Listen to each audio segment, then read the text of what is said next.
Hello students. As your term 2 exams are approaching, so I am making this video of chapter 9 financial management. You can watch this video and get revise your chapter 9. So let's get started. जिनका subscribe button red colour का है वो channel को subscribe करने के लिए इस पे क्लिक करें और बेल आइकन भी प्रेस करें. Students, what do you mean by financial management? Financial management means management of funds. जब भी हम बिजनेस करेंगे हमें फंड्स की जरूरत है. फंड्स मतलब फाइनेंस मतलब मनी की जरूरत है और वो मनी जो हम बिजनेस में इन्वेस्ट करते हैं उनका सही तरह से मैनेजमेंट बहुत जरूरी है. तो दैट इज फाइनेंशियल मैनेजमेंट. अगर हम फंड्स को सही तरह से मैनेज कर पाते हैं तो हमारा बिजनेस ज्यादा से ज्यादा प्रॉफिट अर्न कर पाता है, तभी हमारे शेयर होल्डर्स की वेल्थ मैक्सिमाइज होती है. तो these are the objectives of financial management. Financial management means management of funds, means funds का सही मैनेजमेंट करना, मतलब उसके लिए प्लानिंग करना, ऑर्गेनाइजिंग, जो भी हम मैनेजमेंट फंक्शंस पढ़े थे उन सबको अप्लाई करना. किस लिए? फंड्स को मैनेज करने के लिए. इसका क्या ऑब्जेक्टिव है? क्यों करें हम मैनेजमेंट फंड्स का? इससे क्या होगा? हमारी ऑर्गेनाइजेशन में प्रॉफिट मैक्सिमाइज होगा as well as wealth maximise होगी शेयर होल्डर्स की. शेयर होल्डर्स जो कि हमारी कंपनी के ऑनर्स भी हैं, तो उन्होंने पैसा लगाया है तो वो चाहते हैं ज्यादा से ज्यादा प्रॉफिट अर्न हो, तभी उनकी वेल्थ मैक्सिमाइज होगी, मींस शेयर्स की वैल्यू इंक्रीज होगी. तो इसके लिए हमें क्या करना है? फंड्स को मैनेज करना है. तो इस चैप्टर में हम पढ़ेंगे फाइनेंशियल मैनेजमेंट किस तरह से होता है, फंड्स किस तरह से मैनेज होते हैं. उसके लिए एक फाइनेंशियल मैनेजर को क्या इम्पोर्टेंट डिसीजंस लेने होते हैं. इन इम्पोर्टेंट डिसीजंस को हम 3 कैटेगरीज में स्टूडेंट्स डिवाइड करते हैं.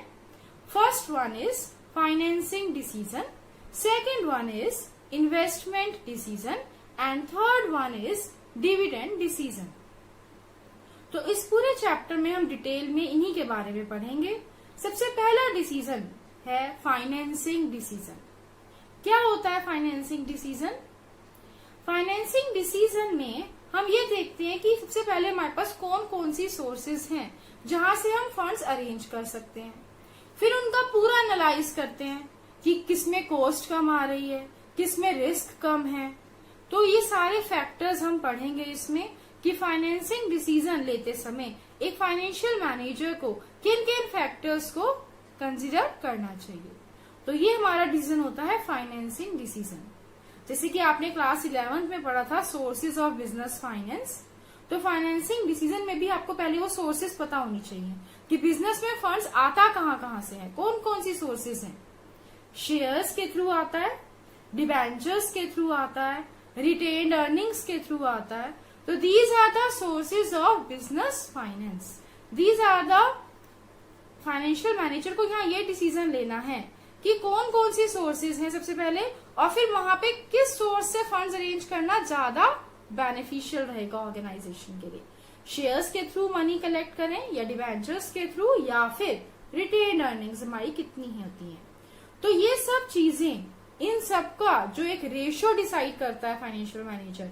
मान लीजिए 20 लाख रुपीस की जरूरत है कंपनी में, तो हम 5 लाख शेयर्स के थ्रू ले या 10 लाख डिबेंचर्स के थ्रू ले या 5 लाख रिटेन अर्निंग से अरेंज करें. तो इस तरह से हम 20 लाख पूरा इकट्ठा एक स्ट्रक्चर तैयार करें. इसको बोलते हैं कैपिटल स्ट्रक्चर. तो ये सब टर्म्स आप इस चैप्टर में पढ़ेंगे. ये सब फाइनेंसिंग डिसीजन से रिलेटेड टर्म्स हम बता रहे हैं. इसके बाद नेक्स्ट डिसीजन आता है इन्वेस्टमेंट डिसीजन. इन्वेस्टमेंट डिसीजन क्या होता है? इन्वेस्टमेंट 2 टाइप्स का होता है ऑर्गेनाइजेशन में, long term investment and short term investment. Long term investment decision को हम बोलते हैं कैपिटल बजटिंग डिसीजन.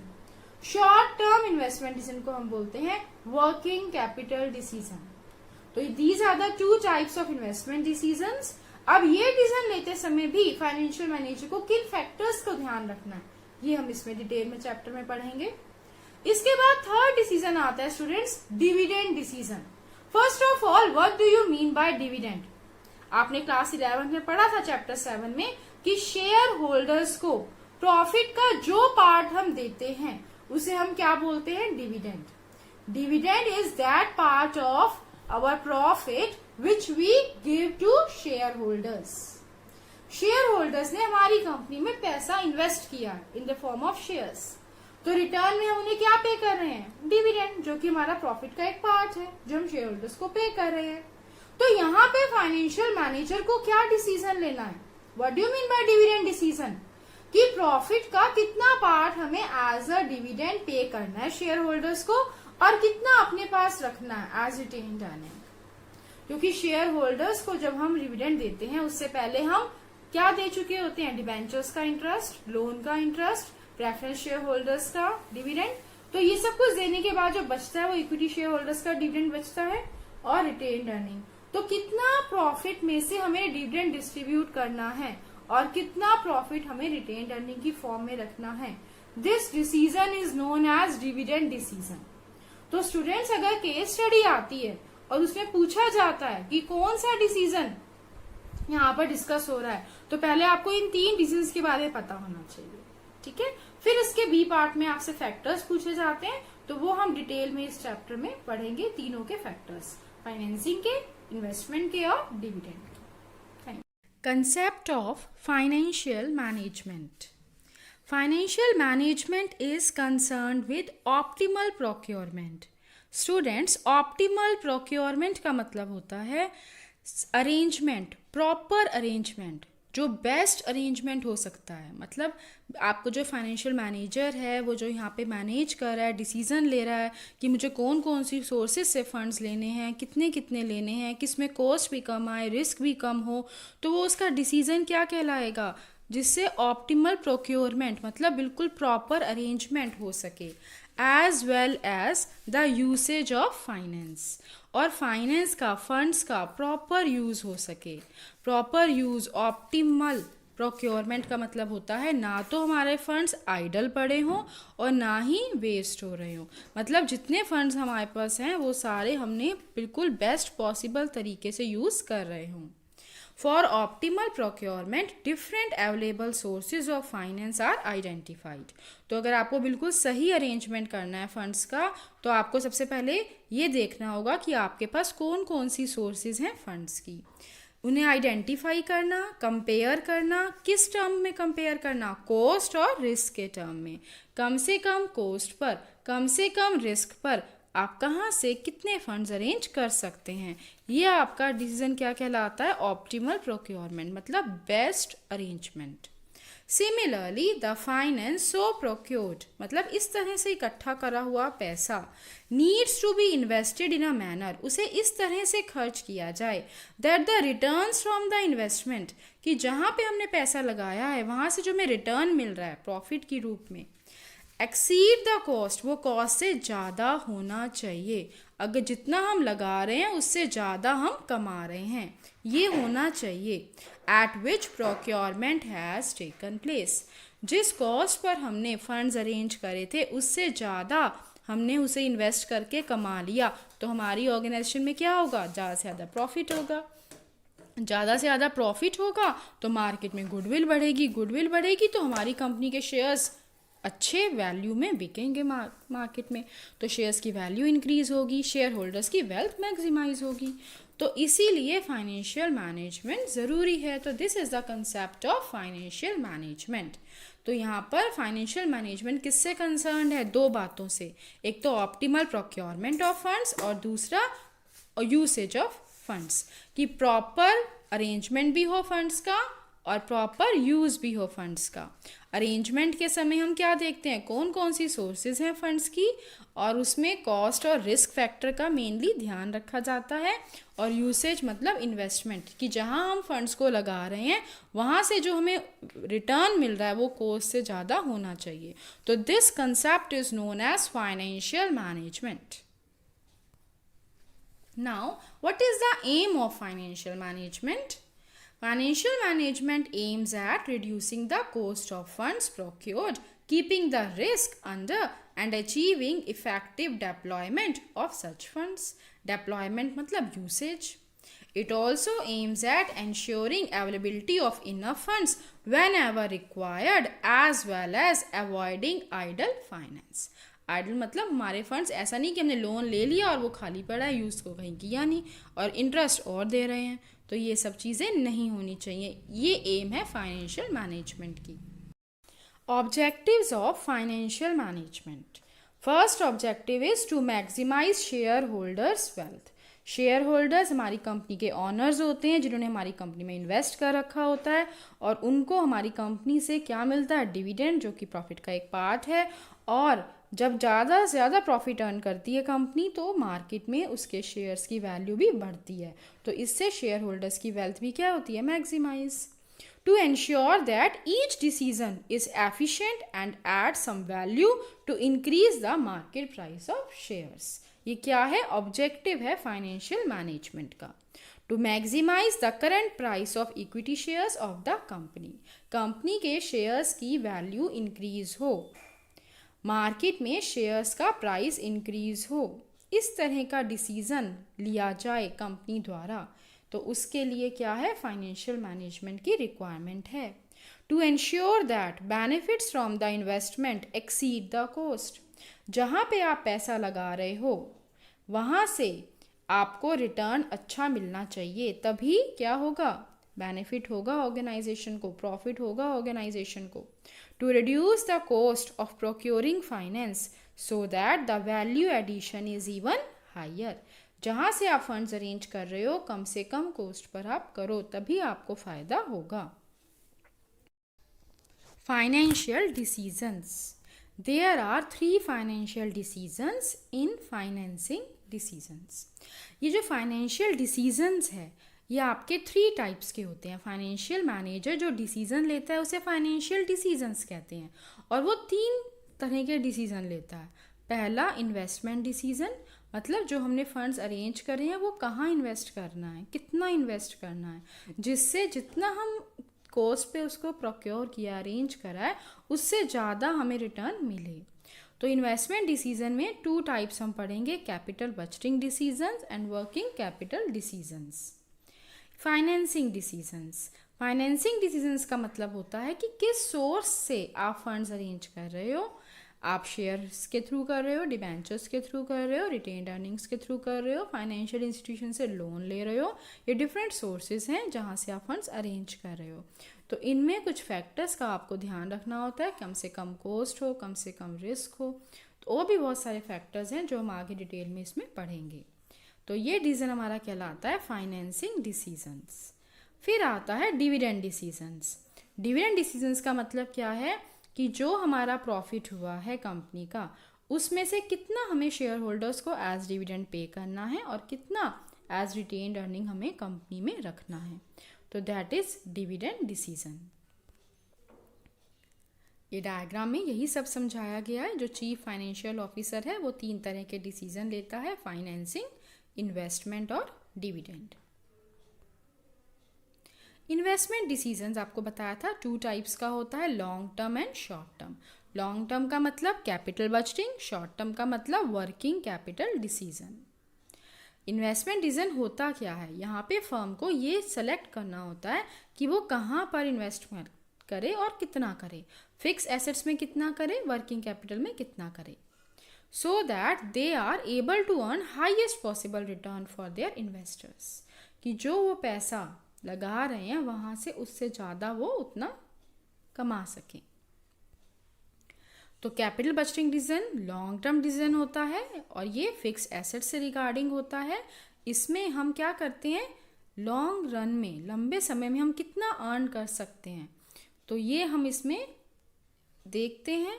इसमें हम ये देखते हैं कि जितना हम लगा रहे हैं उससे ज़्यादा हम कमा रहे हैं, किस रेट से हम कमा रहे हैं, हमारे जो एसेट्स हैं हम कितना उसका मतलब हमारे फिक्स एसेट्स में कितना इन्वेस्टमेंट है और उसमें हमारा मेकिंग इन्वेस्टमेंट इन न्यू मशीन, मान लीजिए हमारी मशीन पुरानी हो गई है, नई खरीदनी है, कितना खर्चा आएगा, फिर नई मशीन खरीदने के बाद हमें कितना बेनिफिट होगा, हम कितना आउटपुट दे पाएंगे, तो ये सारी कैलकुलेशन हम इसमें करते हैं कैपिटल बजटिंग डिसीजन में।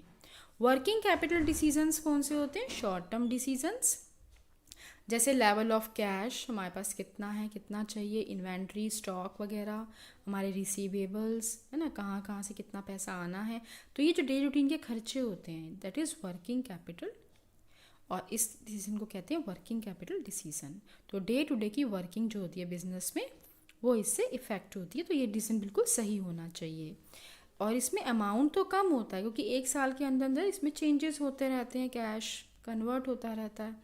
तो they affect profitability as well as liquidity. For example making investment in increasing inventory, कि स्टॉक हमारा कितना रखा है, कितना और मंगवाना है। तो ये सब इसमें हम कैलकुलेशंस करते हैं। तो ये फैक्टर्स हैं जो इफ़ेक्ट करते हैं हमारे कैपिटल बजटिंग डिसीजंस को, मतलब जो हमारे फिक्स एसेट्स लॉन्ग टर्म से रिलेटेड डिसीजंस होते हैं। पहला है cash flow of the project, कि जो हमारा कैश फ्लो है in the form of a series of cash receipts and payments over the life of an investment are to be generated, कि हमारा कैश फ्लो जो हो रहा है, मतलब कितना कैश हमारा रिसीव हो रहा है, कितनी हमें पेमेंट करनी है, जो हम इन्वेस्टमेंट कर रहे हैं। मान लो हमने कोई नई मशीन खरीदी है तो वो कितने की खरीदी है, फिर हमने मान लीजिए इंस्टॉलमेंट्स में खरीदी है तो कितनी कितनी इंस्टॉलमेंट उसकी हर मंथ जा रही हैं। फिर हम जो उस मशीन को यूज़ करके आउटपुट ले रहे हैं, वो जो हमारा बिक रहा है उसकी जो हमारी पेमेंट आ रही है वो किस रेट से आ रही है। तो ये सारी चीज़ें हम कैलकुलेट करते हैं, तब ये डिसीज़न लेते हैं। तो पहला फैक्टर जो कैपिटल बजटिंग डिसीजन को इफेक्ट करता है वो उसका कैश फ्लो देखा जाता है, कि इस प्रोजेक्ट में हमने इतना पैसा लगाया तो हमें इसमें से कितना पैसा किस रेट से किस स्पीड से वापस मिल रहा है। Rate of return on investment, इसमें हम कैलकुलेशंस करते हैं, रेट ऑफ रिटर्न भी कैलकुलेट करते हैं कि कितना परसेंट हमने इसमें कमाया है और किस स्पीड से आ रहा है ना। Proposals with less risk and higher rate of return, जहाँ पे रिस्क कम हो और रिटर्न का रेट हाइयर हो, उसी हमें मशीन में या प्रोजेक्ट में इन्वेस्ट करना चाहिए। तो यहाँ पे हम रेट ऑफ रिटर्न भी कैलकुलेट करते हैं जब हम कैपिटल बजटिंग डिसीजन लेते हैं। थर्ड आता है इन्वेस्टमेंट का क्राइटेरिया। कैपिटल बजटिंग टेक्निक्स बहुत सारी हैं जो हम कैलकुलेशन में यूज़ करते हैं, जैसे interest rate, cash flow, rate of return. ये सब आप अकाउंट्स में कैलकुलेशन करते हैं, कैश फ्लो निकालते हैं, है ना, रेशियो एनालिसिस वगैरह ये सब आप पढ़ेंगे अकाउंट्स में। तो ये सब कैपिटल बजटिंग टेक्निक्स हैं, इसमें हम कैलकुलेशंस करके और तब हम इन्वेस्टमेंट डिसीजन लेते हैं कि हमें किस पर्टिकुलर प्रोजेक्ट में इन्वेस्ट करना चाहिए जहाँ से हमें फ़ायदा हो, जल्दी हमें रिटर्न वापस मिले, अच्छे रेट से मिले, जितना हमने लगाया उससे ज़्यादा हम कैसे कमा पाएंगे। इसके बाद हमारा आता है फाइनेंसिंग डिसीजन। फाइनेंसिंग डिसीजन यहाँ पे आपको समझाया था कि जो डिफरेंट सोर्सेज हैं फंड्स की, उसको हम 2 कैटेगरीज में डिवाइड कर सकते हैं, honours fund and borrowed fund. Honours fund का एक और नाम है शेयर होल्डर्स फंड और दूसरा बोरोड फंड। तो शेयर होल्डर्स फंड मतलब इक्विटी कैपिटल में, है ना, कितना हमारा इन्वेस्टमेंट है, हमारा जो इक्विटी कैपिटल से मान लो शेयर से हम कितना मनी अरेंज कर सकते हैं, रिटेन्ड अर्निंग जो है हमारी वो कितनी है, हमें कितने पैसों की ज़रूरत है, उसमें कितना हम शेयर्स के थ्रू ले सकते हैं, कितनी हमारी रिटेन्ड अर्निंग है। तो that is honours fund. Borrowed fund मतलब जैसे हम डिवेंचर्स इसमें देखते हैं, लोन फ्रॉम फाइनेंशियल इंस्टीट्यूशंस देखते हैं, ये बोरोड फंड्स है जो हम बाहर से पैसा ले रहे हैं। तो डेब्ट और इक्विटी की इसमें हम रेशियो वगैरह देखते हैं कि कितना फंड्स हम किस सोर्स से अरेंज करें कि हमें ज़्यादा से ज़्यादा बेनिफिट हो। डिसीजन, फाइनेंसिंग डिसीजन यहाँ पे आपको समझाया था कि जो डिफरेंट सोर्सेज हैं फंड्स की, उसको हम 2 कैटेगरीज में डिवाइड कर सकते हैं, honours fund and borrowed fund. Honours fund का एक और नाम है शेयर होल्डर्स फंड और दूसरा बोरोड फंड। तो शेयर होल्डर्स फंड मतलब इक्विटी कैपिटल में, है ना, कितना हमारा इन्वेस्टमेंट है, हमारा जो इक्विटी कैपिटल से मान लो शेयर से हम कितना मनी अरेंज कर सकते हैं, रिटेन्ड अर्निंग जो है हमारी वो कितनी है, हमें कितने पैसों की ज़रूरत है, उसमें कितना हम शेयर्स के थ्रू ले सकते हैं, कितनी हमारी रिटेन्ड अर्निंग है। तो that is honours fund. Borrowed fund मतलब जैसे हम डिवेंचर्स इसमें देखते हैं, लोन फ्रॉम फाइनेंशियल इंस्टीट्यूशंस देखते हैं, ये बोरोड फंड्स है जो हम बाहर से पैसा ले रहे हैं।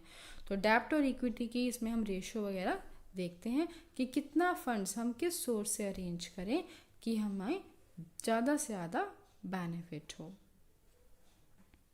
इसके फैक्टर्स हम आगे now students we are going to study factors affecting financing decisions.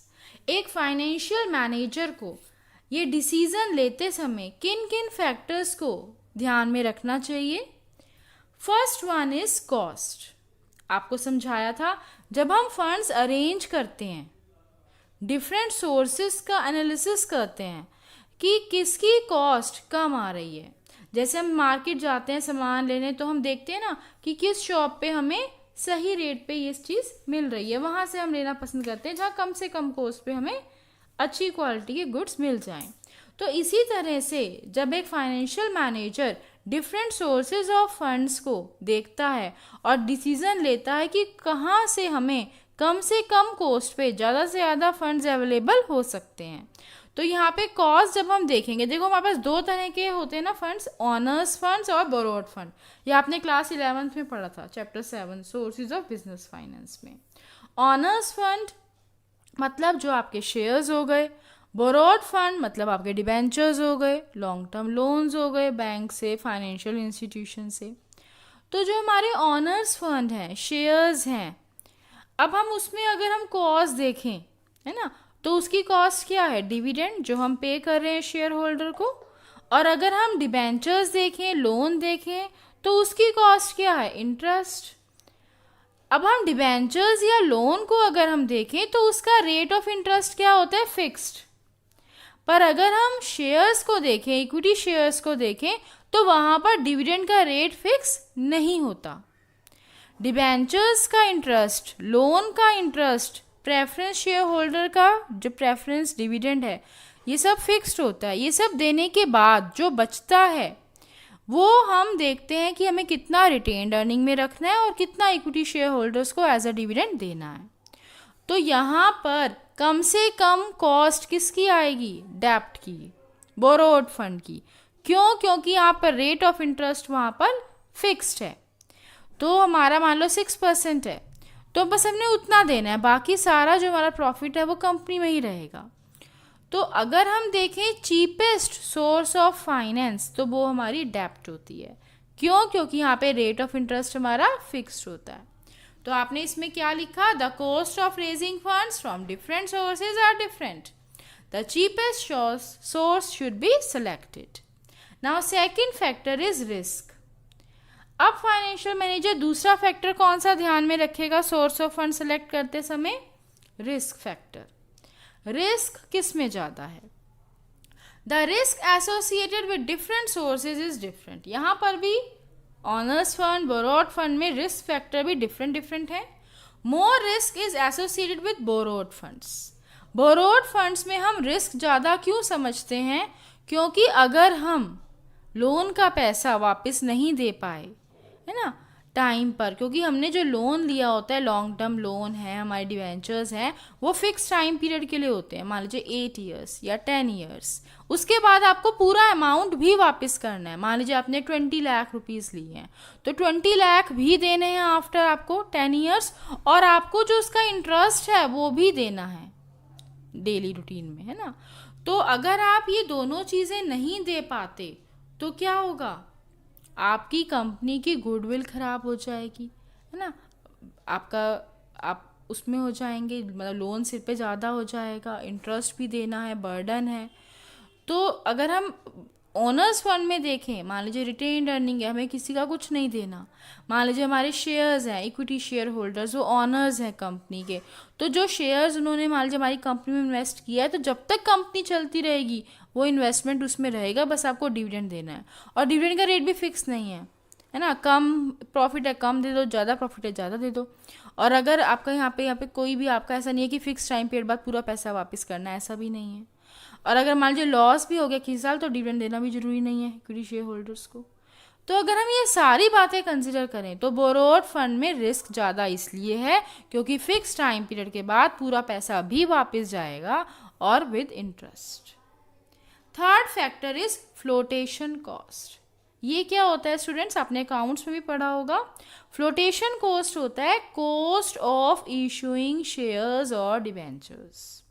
जब आप शेयर्स इशू करते हैं, डिवेंचर्स इशू करते हैं, तो आप प्रोस्पेक्टस वगैरह प्रिंट कराएंगे। इशूइंग ऑफ प्रोस्पेक्टस पढ़ा था आपने क्लास 11th में चैप्टर 2 में।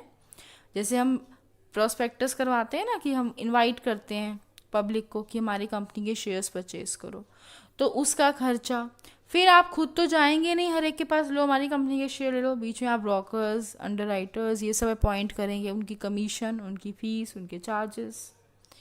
तो ये सब चीज़ें जो खर्चे हमारे आते हैं, ये सब किस में इंक्लूडेड है? Flotation cost. इन सबको ऐड कर दो, क्या आ जाएगा? Flotation cost. तो अगर हमारी फ्लोटेशन कॉस्ट हाई होगी तो हमारा वो सोर्स ऑफ फाइनेंस कैसा हो जाएगा? Less attractive. अगर हम शेयर्स और डिबेंचर्स के केस में देखें तो वहाँ फ्लोटेशन कॉस्ट होती है, क्योंकि आपको शेयर्स डिबेंचर्स इशू करने में खर्चा करना पड़ता है पहले। पर अगर हम देखें हम बैंक से लोन ले रहे हैं तो वहाँ कोई फ्लोटेशन कॉस्ट नहीं है। तो अगर हम इन सब चीज़ों को भी ध्यान में रखें जब हम फंड्स को डिसाइड करें कि कौन सी सोर्स से हमें लेना है, तो third factor is flotation cost. Next, fourth is cash flow position of the business. Business में कैश इनफ्लो भी होता है, आउटफ्लो भी होता है।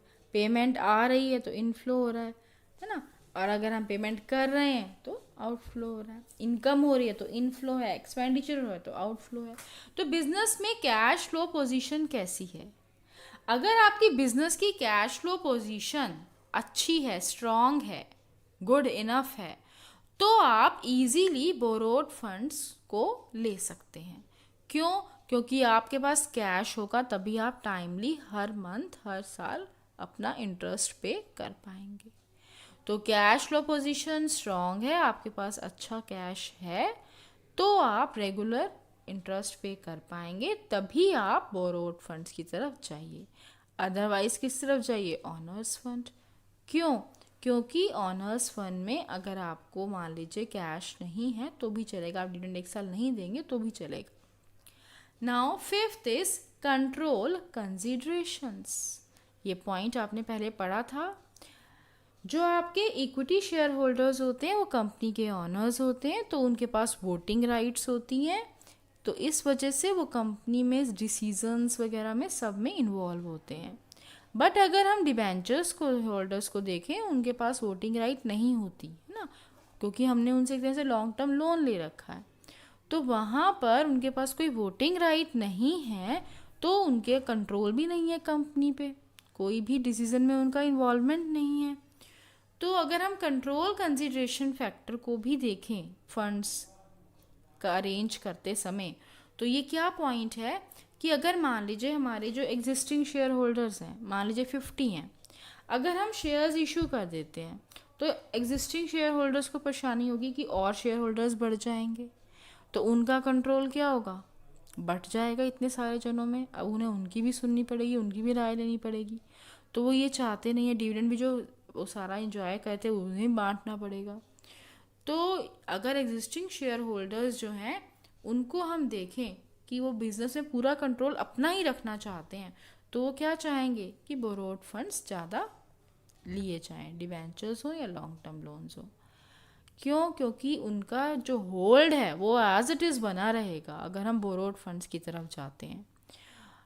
तो इसलिए भी ये पॉइंट भी कंसिडर करते हैं जब हम फाइनेंशियल डिसीज़न लेते हैं कि हमें फंड्स कौन कौन सी सोर्सेज है, कहाँ कहाँ से हम फंड्स अरेंज कर सकते हैं, cost, risk, cash flow position. आइए सब पॉइंट्स आपको समझ में। Sixth point is state of capital market. Students, capital market क्या होती है? जैसे स्टॉक एक्सचेंज है जहाँ पर शेयर्स, डिबेंचर्स परचेज सेल होते हैं, तो उन्हें हम स्टॉक मार्केट कहते हैं। तो स्टेट का मतलब यहाँ कंडीशन से है कि कैपिटल मार्केट की फिलहाल क्या कंडीशन चल रही है। हम कहते हैं आजकल मार्केट में क्या कंडीशन चल रही है, इन्फ्लेशन है या डिफ्लेशन है।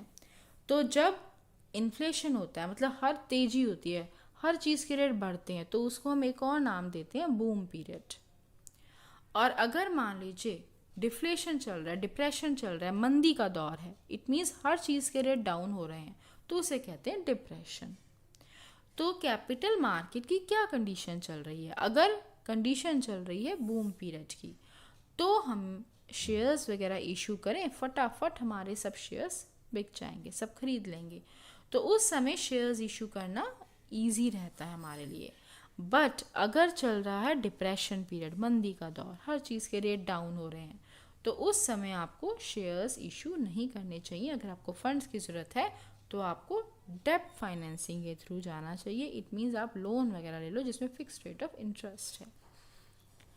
तो डिप्रेशन के समय हमें फंड्स कहाँ से अरेंज करने चाहिए? ज़्यादातर डेब्ट से, वो इजीली हमें मिल जाएगा क्योंकि कम रेट ऑफ इंटरेस्ट हमें देना पड़ेगा। और अगर बूम पीरियड है तो शेयर्स की तरफ जाना चाहिए क्योंकि हमारे जो शेयर्स हैं उनकी वैल्यू इंक्रीज़ होगी। तो अगर मान लो आज 50 है तो कल 60 फिर 70, तो शेयर्स उस समय रेज करना ज़्यादा बेनिफिशियल है। Now next factor is period of finance. For permanent capital requirement equity shares must be issued. ये आपको पहले भी समझाया था कि इक्विटी शेयर्स के जो हमारे है कैपिटल, वो जब तक कंपनी रहेगी उसमें बिजनेस में लगी रहेगी, वो हमें किसी को कुछ टाइम पीरियड बाद वापस नहीं करनी। As they are not to be paid back and for long and medium term requirement preference shares और डिबेंचर्स कैन बी इशूड। और अगर आपको कम समय के लिए चाहिए फंड्स तो आप कहाँ जाएंगे? प्रेफरेंस और डिबेंचर्स में, क्योंकि आप कुछ टाइम बाद पैसा वापस करेंगे विद इंटरेस्ट। और प्रेफरेंस शेयर होल्डर्स के केस में भी डिविडेंड का फिक्स रेट होता है और कुछ टाइम बाद आपको। Now third decision is dividend decision. In this chapter 9 financial management, as I already told you, there are 3 types of decisions taken by a financial manager: financing, investment and dividend. We have already learned about financing and investment and their factors also. Now I am going to start the third decision, that is dividend decision. I hope the other two is clear to you. Now third one is dividend decision. Dividend.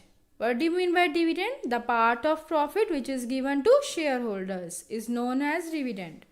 Dividend is that portion of divisible profits that is distributed to the owners, that is the shareholders.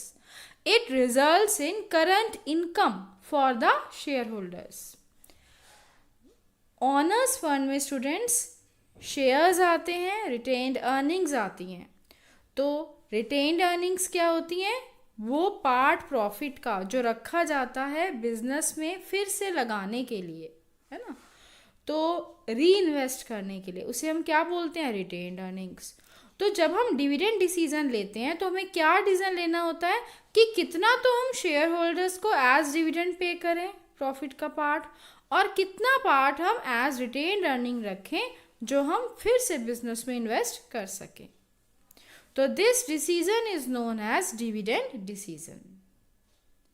Main जो objective है financial management का वो क्या है? आपको starting में समझाया था, profit maximisation as well as wealth maximisation. Share holders जो हैं वो कंपनी के ऑनर्स हैं, उनका ज़्यादा से ज़्यादा प्रॉफिट भी हो उनको और उनकी वेल्थ भी मैक्सिमाइज हो। शेयर होल्डर्स की वेल्थ कब मैक्सिमाइज होगी? जब मार्केट में हमारे शेयर्स की वैल्यू इंक्रीज होगी। और वो कब होगी? जब हम अच्छा डिविडेंड देंगे शेयर होल्डर्स को।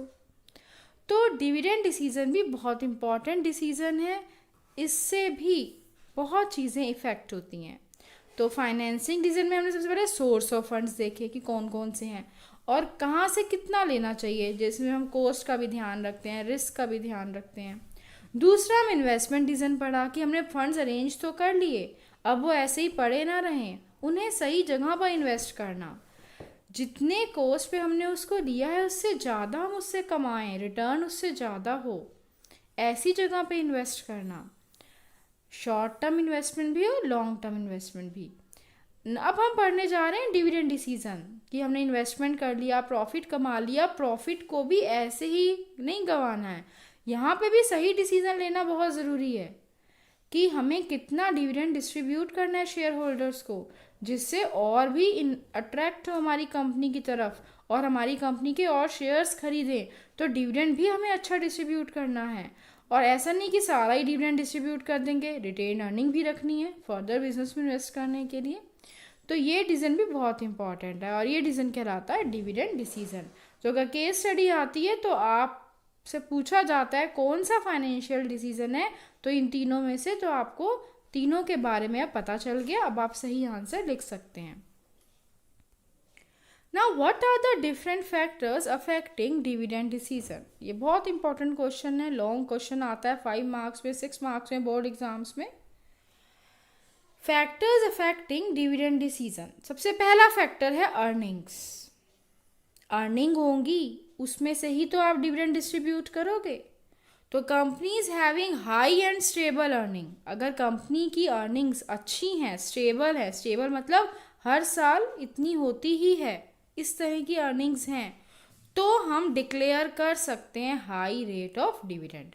अर्निंग अच्छी तो डिविडेंड भी अच्छा, अर्निंग ज़्यादा तो डिविडेंड भी ज़्यादा दे सकते हैं, है ना। तो हमारी जो अर्निंग्स हैं वो सबसे पहला फैक्टर है जो हम ध्यान में रखते हैं डिविडेंड डिसीजन लेते समय। Second is stability of dividend. Companies generally क्या करती हैं, एक पॉलिसी फॉलो करती हैं कि हमें इतना % डिविडेंड तो देना ही है। तो dividend per share is not altered, altered means changed, and in case earnings change by so small proportion or increase in earnings is temporary in nature। तो यहाँ पर डिविडेंड की पॉलिसी आप तभी बना सकते हो जब आपकी डिविडेंड जो है वो आपकी अर्निंग स्टेबल हो, है ना, तभी आप डिविडेंड की एक स्टेबल पॉलिसी बना सकते हो कि हमें हर साल इतना डिविडेंड डिस्ट्रीब्यूट करना है। अगर आपका डिविडेंड स्टेबल नहीं है, कभी बढ़ रहा है कभी घट रहा है, आपकी अर्निंग्स बढ़ रही हैं घट रही हैं, तो डिविडेंड भी उसके अकॉर्डिंग आप कम ज़्यादा करोगे। तो आपका अर्निंग्स कैसी हैं, स्टेबल हैं, तो भी आपकी स्टेबल डिविडेंड पॉलिसी बन पाएगी। अगर आपकी अर्निंग स्टेबल नहीं है, चेंज होती हैं हर साल, तो आपका डिविडेंड का एक स्टेबल फॉलो पॉलिसी आप नहीं कर सकते, आपको उसमें भी रेट में चेंज उसके अकॉर्डिंग करना पड़ेगा। तो दूसरा फैक्टर हम देखते हैं कि डिविडेंड की stability. Third is growth prospects. इसका क्या मतलब है, प्रॉस्पेक्ट्स का मतलब होता है आगे अपॉर्चुनिटीज़। तो ग्रोथ प्रॉस्पेक्ट्स मतलब आगे ग्रोथ की अपॉर्चुनिटीज़। अगर मान लीजिए आपने कोई न्यू कंपनी स्टार्ट करी है, तो अभी ग्रोथ की अपॉर्चुनिटीज़ उसके बाद बहुत हैं आगे, है ना। तो वो क्या करेंगे, वो डिविडेंड कम बांटेंगे और रिटेन्ड अर्निंग ज़्यादा रखेंगे फर्दर री इन्वेस्ट करने के लिए, है ना, नए प्रोजेक्ट्स में। बट अगर आपकी कंपनी एग्जिस्टिंग है, काफ़ी सालों से चल रही है और पूरा अपना ग्रोथ कर चुकी है, मैच्योरिटी हाईएस्ट लेवल पे पहुंच चुकी है, अब उसके आगे कोई ग्रोथ अपॉर्चुनिटी नहीं बची है, तब आप डिविडेंड ज़्यादा बांट सकते हैं। तो in case there are growth prospects for the company in the near future, then it will retain its earning and thus no or less dividend will be declared। Fourth is cash flow position. ये same heading हमने last video में भी पढ़ी थी कि हमें honours fund से लेना चाहिए या बोरोड फंड से। तो अगर हमारा कैश फ्लो पोजीशन स्ट्रॉन्ग होता था तो हम क्या करते थे, डिबेंचर्स की तरफ जाते थे, क्योंकि हम इजीली इंटरेस्ट भी पे कर पाएंगे तभी, और पूरा अमाउंट भी जो हमने लोन का लिया है। तो अगर कैश फ्लो पोजीशन स्ट्रॉन्ग होती थी तो हम डेब्ट फाइनेंसिंग के थ्रू जाते थे। पर यहाँ पर हम देख रहे हैं कैश फ्लो पोजीशन से डिविडेंड डिसीजन पे क्या इफेक्ट पड़ रहा है। Dividend involve an outflow of cash. अगर हम शेयर होल्डर्स को डिविडेंड पे कर रहे हैं, इट मीन्स हमारा कैश कंपनी से बाहर जा रहा है, आउटफ्लो हो रहा है, एंड दस availability of adequate cash is for most requirement for declaration of dividend. तो अगर आपको डिविडेंड देना है तो भी आपको कैश चाहिए, तो इसीलिए अगर कैश फ्लो पोजीशन स्ट्रॉन्ग है तो आप डिविडेंड अच्छा पे कर पाएंगे। अगर कैश फ्लो पोजीशन स्ट्रॉन्ग नहीं है तो भी आपको डिविडेंड अच्छा पे नहीं कर पाएंगे। Next is preference of share holders. कई शेयर होल्डर्स हमारी कंपनी में ऐसे होते हैं जिनका मेन सोर्स ऑफ इनकम यही डिविडेंड ही होता है ना। कई होते हैं कि और उनके बिजनेस हैं बट यहाँ पे वो साथ में शेयर में भी उन्होंने इन्वेस्टमेंट कर रखा है। पर कई हमारे शेयर होल्डर्स ऐसे होते हैं जो हमारी इस डिविडेंड वाली इनकम जो हम देते हैं उन्हें इसी पर ही पूरी तरह से वो डिपेंड है। तो ऐसे शेयर होल्डर्स को ध्यान में रखते हुए हमें हर साल डिविडेंड देना चाहिए, ऐसा नहीं कि कभी दे दिया और कभी नहीं। तो उन शेयर होल्डर्स को हमें ध्यान में रखना चाहिए। तो while deciding about the dividend, the preference of share holders is also taken into account. In case shareholders desire for dividend, then company may go for declaring the same। अगर share holders को ज़रूरी चाहिए dividend तो company को भी ज़रूरी देना चाहिए, स्किप नहीं करना चाहिए। Sixth is taxation policy. As you all know students, company जो है वो टैक्स पे करती है, तो कंपनी इज रिक्वायर्ड टू पे tax on dividend declared by it. Company जो डिविडेंड देती है तो जो उसकी इनकम है उस पर वो टैक्स भी देती है और डिविडेंड भी देती है। If tax on dividend is higher, अगर मान लीजिए जो हमारा टैक्स रेट है जो गवर्नमेंट डिसाइड करती है ना, वो उसका रेट फ़िलहाल अगर ज़्यादा चल रहा है तो कंपनी क्या करे, लेस कर दे परसेंटेज डिविडेंड की, क्योंकि कंपनी के ऊपर डबल बर्डन है, उसे टैक्स भी देना है अपनी जो इनकम है और उसे डिविडेंड भी देना है। तो अगर टैक्स रेट ज़्यादा है तो डिविडेंड का परसेंटेज कम कर सकते हैं बैलेंस करने के लिए। और अगर आपको लगता है आजकल टैक्स रेट कम चल रहा है तो आप डिविडेंड की परसेंटेज बढ़ा सकते हैं। Whereas if tax rates are lower then more dividend can be declared by the company। तो कंपनी अपने बर्डन को कम करने के लिए अगर टैक्स रेट ज़्यादा है तो डिविडेंड का रेट कम कर देगी, अगर टैक्स रेट कम है तो डिविडेंड का रेट बढ़ा सकती है। Is legal constraints. कॉन्स्ट्रेंट्स का मतलब होता है रिस्ट्रिक्शंस, लीगल रिस्ट्रिक्शंस। जो कंपनी है वो किस में रजिस्टर्ड होती है, कंपनीज एक्ट में। तो कंपनीज एक्ट में जो कंडीशंस लिखी होती हैं जिसे वो फॉलो करना पड़ता है हर कंपनी को, तो उसमें डिविडेंड से रिलेटेड भी कुछ रिस्ट्रिक्शंस होती हैं कि अगर मान लीजिए आपकी इतनी कैपिटल है तो आप इतना डिविडेंड दे सकते हैं, इससे ज़्यादा नहीं। तो उस बात को भी आपको ध्यान रखना चाहिए डिविडेंड पॉलिसी बनाते समय। All earnings can't be distributed, ये नहीं कि जितना कमाया सारा डिविडेंड की फॉर्म में आपने बांट दिया। And the company has to provide for various reserves, company को रिजर्व्स भी रखने पड़ते हैं। This limits the capacity of company to declare dividend, तो डिविडेंड आप सारा नहीं दे सकते, इसके लिए भी आपके ऊपर restriction. Now next factor which affects the dividend decision is contractual constraints. Students अभी आपको बताया था कॉन्स्ट्रेंट्स का मतलब होता है रिस्ट्रिक्शंस। यहाँ पर वर्ड आ गया कॉन्ट्रैक्चुअल, मतलब कॉन्ट्रैक्ट किया हुआ है। अगर आपने जैसे मान लीजिए किसी कंपनी ने लोन लिया है किसी बैंक से या फाइनेंशियल इंस्टीट्यूशन से, तो कई बार वो रिस्ट्रिक्शन लगा देते हैं कि जब तक आप हमारा पूरा लोन विद इंटरेस्ट वापस नहीं करेंगे तब तक आप इतना डिविडेंड बांट सकते हैं, इससे ज़्यादा नहीं। तो इसको बोलते हैं contractual constraints.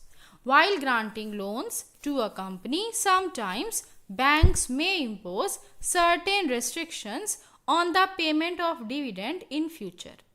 The companies are required to ensure that the dividend does not violate the terms of the loan agreement.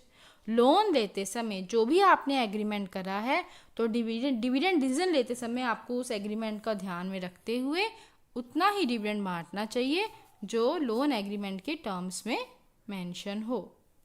Next है असेस टू कैपिटल मार्केट। यहाँ पर असेस का मतलब है स्टूडेंट्स डिपेंडेंस, कि कैपिटल मार्केट पे कितनी डिपेंड है आपकी कंपनी।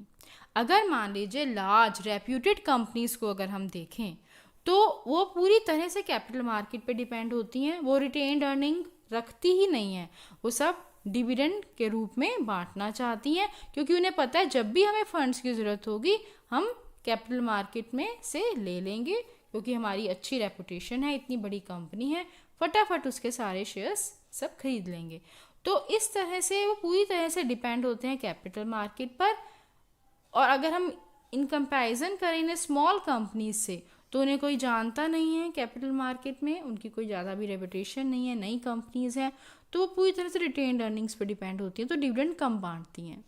तो अभी आपको समझाया था प्रॉफिट का कुछ पार्ट हम डिविडेंड की फॉर्म में डिस्ट्रीब्यूट कर देते हैं और कुछ पार्ट हम रिटेन्ड अर्निंग के फॉर्म में रखते हैं बिजनेस में फिर से री इन्वेस्ट करने के लिए। तो अगर लार्ज रेप्यूटेड कंपनीज हैं तो उन्हें फटाफट लोन मिल जाएगा, फटाफट शेयर्स डिवेंचर्स उनके सेल हो जाएंगे कैपिटल मार्केट में, तो इसीलिए वो कैपिटल मार्केट पे पूरी तरह से डिपेंड होते हैं, वो रिटेन्ड अर्निंग नहीं रखते, वो डिविडेंड ज़्यादा बांट देते हैं। इसमें आपने यही लिखा है large and reputed companies generally have easy access to the capital market and therefore may depend less on retained earning to finance their growth. These companies pay higher dividend than the smaller companies. तो ये different factors हैं जो dividend decision लेते समय हमको ध्यान में रखने होते हैं। Now next topic is financial planning. एक फाइनेंशियल मैनेजर 3 डिसीजंस लेता है। इसके अलावा वो क्या करता है? फाइनेंशियल प्लानिंग करता है। प्लानिंग आप पढ़ चुके हैं। प्लानिंग हमेशा फ्यूचर टाइम पीरियड के लिए की जाती है। अब इसके आगे क्या वर्ड लग गया? Financial. Financial planning means funds के लिए जो हम प्लानिंग कर रहे हैं, जो एक एस्टिमेशन लगा रहे हैं कि हमें कितने फंड्स की रिक्वायरमेंट है बिजनेस में, कितने फंड्स की रिक्वायरमेंट अभी है, कितने आगे भी आगे आने वाले टाइम में कितनी हमें रिक्वायरमेंट होगी फंड्स की, और कहाँ कहाँ से हम उन फंड्स को अरेंज कर पाएंगे। तो ये हम अभी से प्लानिंग करके चल रहे हैं और इसे क्या बोलते हैं? Financial planning. The process of estimating the fund requirement of a business and specifying the sources of funds is called financial planning. Now, students, इसकी क्या इम्पोर्टेंस है? क्यों करें हम फाइनेंशियल प्लानिंग? जैसे हमने प्लानिंग की इम्पोर्टेंस पढ़ी थी ना, ऐसे ही यहाँ पे फाइनेंशियल प्लानिंग की इम्पोर्टेंस आपसे पूछी जाएगी। तो आप क्या लिखेंगे? जब हम फ्यूचर के लिए फोरकास्टिंग करके चलते हैं, एस्टिमेशन लगा के चलते हैं, तो हमें पता होता है कि आगे अगर ये सिचुएशन आई तो हम उसको किस तरह से हैंडल करेंगे। मतलब हम प्रिपेयर कर लेते हैं अपने आप को आगे आने वाले बिजनेस में जो भी सिचुएशंस होंगी, प्रॉब्लम्स होंगी, उनके लिए। तो अगर हम फाइनेंशियल प्लानिंग करते हैं तो हमें हेल्प मिलती है फोरकास्टिंग करने में कि what may happen in future in different business situations. By doing so, it helps the firm to prepare for the future. Now, second point of importance, it helps in avoiding business shocks and surprises. हमें एकदम से धक्का नहीं लगता कि एकदम से ये क्या हो गया, हमने सोचा ही नहीं था ऐसे हो जाएगा। तो इस तरह के शॉक सरप्राइजेस हमें नहीं लगते अगर हमने फाइनेंशियल प्लानिंग पहले कर रखी होती है। तो हम आगे फ्यूचर के लिए प्रिपेयर होते हैं कि अगर ये वाले प्रॉब्लम आई तो हम उसे इस तरह से सॉल्व कर पाएंगे, हमने ये अरेंजमेंट पहले से इसके लिए कर रखा था। तो ये सेकंड पॉइंट था इम्पोर्टेंस का। Now third point, it helps in coordinating. Coordinating का मीन्स क्या होता है? कोऑर्डिनेटिंग का मतलब होता है सिंक्रोनाइज करना, इकट्ठा करना, टुगेदर करना डिफरेंट जो हमारे टास्क बिखरे हुए होते हैं। ऐसे ही फाइनेंशियल प्लानिंग में भी हम जो डिफरेंट फंक्शंस हमारी ऑर्गेनाइजेशन में हो रहे हैं, जैसे सेल्स का फंक्शन परफॉर्म हो रहा है, प्रोडक्शन का फंक्शन परफॉर्म हो रहा है, ऐसे डिफरेंट टाइप्स ऑफ हैं। मान लीजिए कहीं अकाउंट्स का वर्क हो रहा है, कहीं हमारा और कोई वर्क हो रहा है एडवर्टाइजिंग का। तो इतने डिफरेंट टाइप्स ऑफ फंक्शंस एक ऑर्गेनाइजेशन में हो रहे हैं और उन सब में क्या चाहिए? फंड्स चाहिए। तो कहाँ कितना फंड्स चाहिए और किस समय कितना फंड चाहिए, तो उन सब चीज़ों को इकट्ठा करना, कोऑर्डिनेट करके हम पूरा एक बजट तैयार कर लेते हैं फाइनेंशियल प्लानिंग करते समय।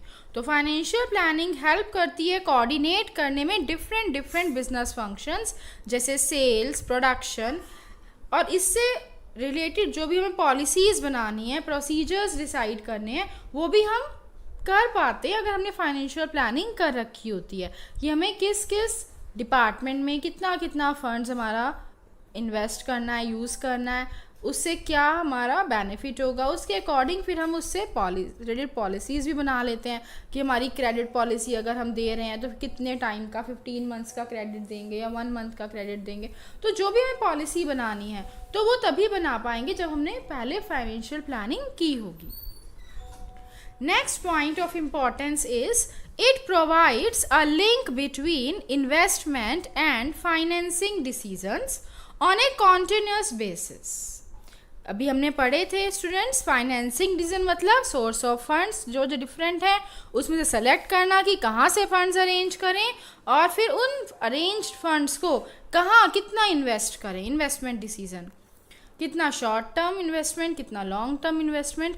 तो ये सारे जो हमारे डिसीजंस हैं ये कॉन्टिन्यूस बिजनेस में हमें लेने होते हैं। ऐसा नहीं कि एक बार ले लिया और हो गया, बार बार कॉन्टिन्यूसली हमारे ये डिसीजंस बिजनेस में हमें लेने पड़ते हैं। तो इन सबको लिंक करता है फाइनेंशियल प्लानिंग, है ना, कि हमें कहाँ से फंड्स अरेंज करने हैं, कहाँ इन्वेस्ट करने हैं। फाइनेंशियल प्लानिंग इन सबको लिंक करता है। Next point of importance is it helps in reducing waste, duplication of efforts, gaps in planning and confusion. Financial planning अगर हम करेंगे तो क्या क्या चीज़ें हमारी रिड्यूस हो जाएंगी। सबसे पहले वेस्ट, है ना, वेस्टेज हमारी रिड्यूस हो जाएगी। ऐसा नहीं कि हमने फंड्स कहीं से ले लिए, अरेंज कर लिए, लोन वगैरह ले लिया, हम इसका इंटरेस्ट भी पे कर रहे हैं, पर हमने ज़्यादा ले लिया, हम कम लेते तो भी काम चल सकता था। तो ये सब चीज़ें नहीं होंगी अगर फाइनेंशियल प्लानिंग होगी। तो इसका मतलब वेस्टेज नहीं होगी, डुप्लीकेशन ऑफ एफर्ट्स नहीं होगा कि हमने यहाँ से भी ले लिया, यहाँ से भी ले लिया, एक जगह से लेते तो भी चल जाता, है ना। तो अब डुप्लीकेशन ऑफ एफर्ट्स नहीं की, हमें पता नहीं था, मैंने पहले प्लानिंग तो करी नहीं थी, अब दो दो जगह से हमारे पास आ गए फंड्स, तो ये ऐसा भी नहीं होगा क्योंकि फाइनेंशियल प्लानिंग कर रखी है। और जो हमारी प्लानिंग में जो प्लानिंग क्या करती है, हमारे गैप को फिल करती है ना, जो हमारा प्रेजेंट है और जो हमारा फ्यूचर है उसका जो गैप है उसको फिल करती है। तो अगर फाइनेंशियल प्लानिंग होगी तो वो जो गैप्स होते हैं वो भी रिड्यूस हो जाएंगे और कन्फ्यूज़न भी नहीं होगी कि अब क्या करें, कैसे करें, कुछ समझ नहीं आ रहा। अगर हमने पहले फाइनेंशियल प्लानिंग कर रखी होगी तो कोई कन्फ्यूज़न भी नहीं होगी। तो क्या क्या चीज़ रिड्यूस करती है financial planning? Wastage, duplication of efforts, gaps और कन्फ्यूज़न। नेक्स्ट इंपॉर्टेंस का क्या पॉइंट है? It serves as a control technique as it makes evaluation of actual performance easier by spelling out detailed objectives for various business segments. अभी हमने पढ़ा था कि business में डिफरेंट टाइप्स ऑफ एक्टिविटीज़ हो रही हैं, अलग अलग डिपार्टमेंट्स बनाए गए, अलग अलग सेगमेंट्स बनाए गए हैं, और हमारा जो ऑब्जेक्टिव है ऑर्गेनाइजेशन का वो भी हमें अचीव करना है। तो उसके लिए प्लानिंग, कंट्रोलिंग अभी हमने पढ़ा था पीछे भी चैप्टर्स में, बहुत नेसेसरी है। तो इसी तरह से फाइनेंशियल प्लानिंग भी क्या है? एक तरह से कंट्रोलिंग टेक्निक है। मतलब जो हम एक्चुअल परफॉर्मेंस को कंपेयर करते हैं स्टैंडर्ड से। तो स्टैंडर्ड क्या है? जो हमने फाइनेंशियल प्लानिंग के समय डिसाइड करा है, और जब हम एक्चुअल फंड्स वगैरह अरेंज करके उन्हें इन्वेस्ट कर रहे हैं, उन्हें यूज़ कर रहे हैं, तो हमें पता चल रहा है कि जो हमने डिसाइड किया था फाइनेंशियल प्लानिंग के समय उसके अकॉर्डिंग ही खर्चा हो रहा है, बजट से बाहर तो नहीं जा रहे हम। तो फाइनेंशियल प्लानिंग एक तरह से कंट्रोलिंग डिवाइस, एक कंट्रोलिंग टेक्निक का काम करता है। क्यों? क्योंकि हम उससे कंपेयर कर सकते हैं अपनी एक्चुअल परफॉर्मेंस को। Next is it tries to link the present with the future. Financial planning हमारे लिंक करती है प्रेजेंट को फ्यूचर से, कि इस समय हमारे पास क्या है और आगे आने वाले समय में कितना और क्या चाहिए, कहाँ कितना खर्च करना है। तो ये सब चीज़ें हमारी लिंक हो जाती हैं फाइनेंशियल प्लानिंग करते समय। Now students, next topic of chapter 9 is capital structure. Students, what do you mean by capital structure? एक हम ढांचा तैयार कर लेते हैं, एक प्रपोर्शन रेडी कर लेते हैं, एक रेशो डिसाइड कर लेते हैं कि अगर हमें फंड्स की रिक्वायरमेंट है तो हम डिफरेंट सोर्सेज से अगर अरेंज कर रहे हैं तो किस रेशो में किस सोर्स से अरेंज करें। That is capital structure. तो capital structure refers to the mix between shareholders funds, that is equity, and borrowed funds, that is debt. As you all know, owners fund and borrowed fund. owners fund अपना पैसा, equity, retained earnings, borrowed fund मतलब बाहर का पैसा, loan, debentures, है ना। तो इनकी एक रेशो डिसाइड करना, इनका एक प्रपोर्शन डिसाइड करना। अगर मान लीजिए आपको नया प्रोजेक्ट लगाना है, उसके लिए आपको 20 करोड़ रुपीस इन्वेस्ट करना है, तो आपको कितना चाहिए इन्वेस्टमेंट, कहाँ से कितना अरेंज करना है। तो उसकी जब आप एक प्रपोर्शन डिसाइड कर लेते हैं कि हमें इतना इक्विटी से लेना है और इतना डेब्ट से लेना है, तो that proportion, that capital structure, that वो जो एक तैयार हुआ आपका ढांचा, that is known as capital structure. Capital structure means proportion of डेब्ट and equity used for financing the operations of a business.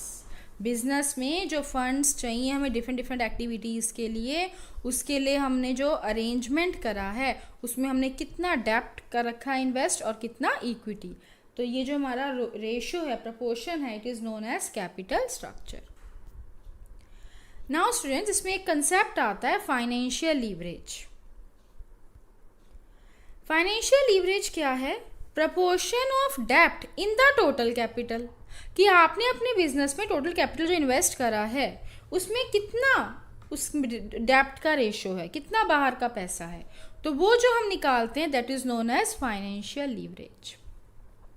As the financial leverage increases, the cost of funds declines because of increased use of cheaper debt, but the financial risk increases.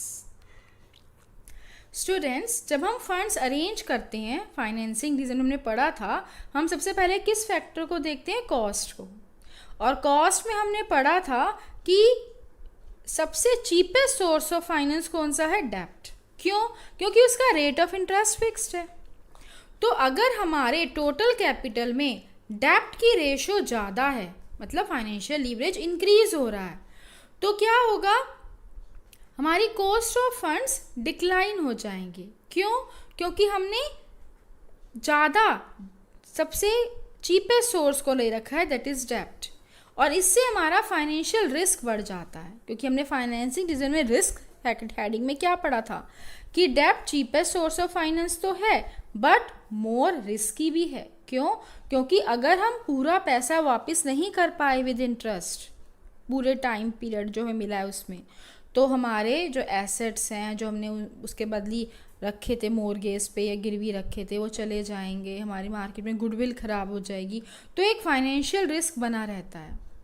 तो इस वजह से हमने यहाँ पे कहा है कि as the financial leverage increases the cost of funds declines because of increased use of cheaper डेप्ट but the financial risk increases.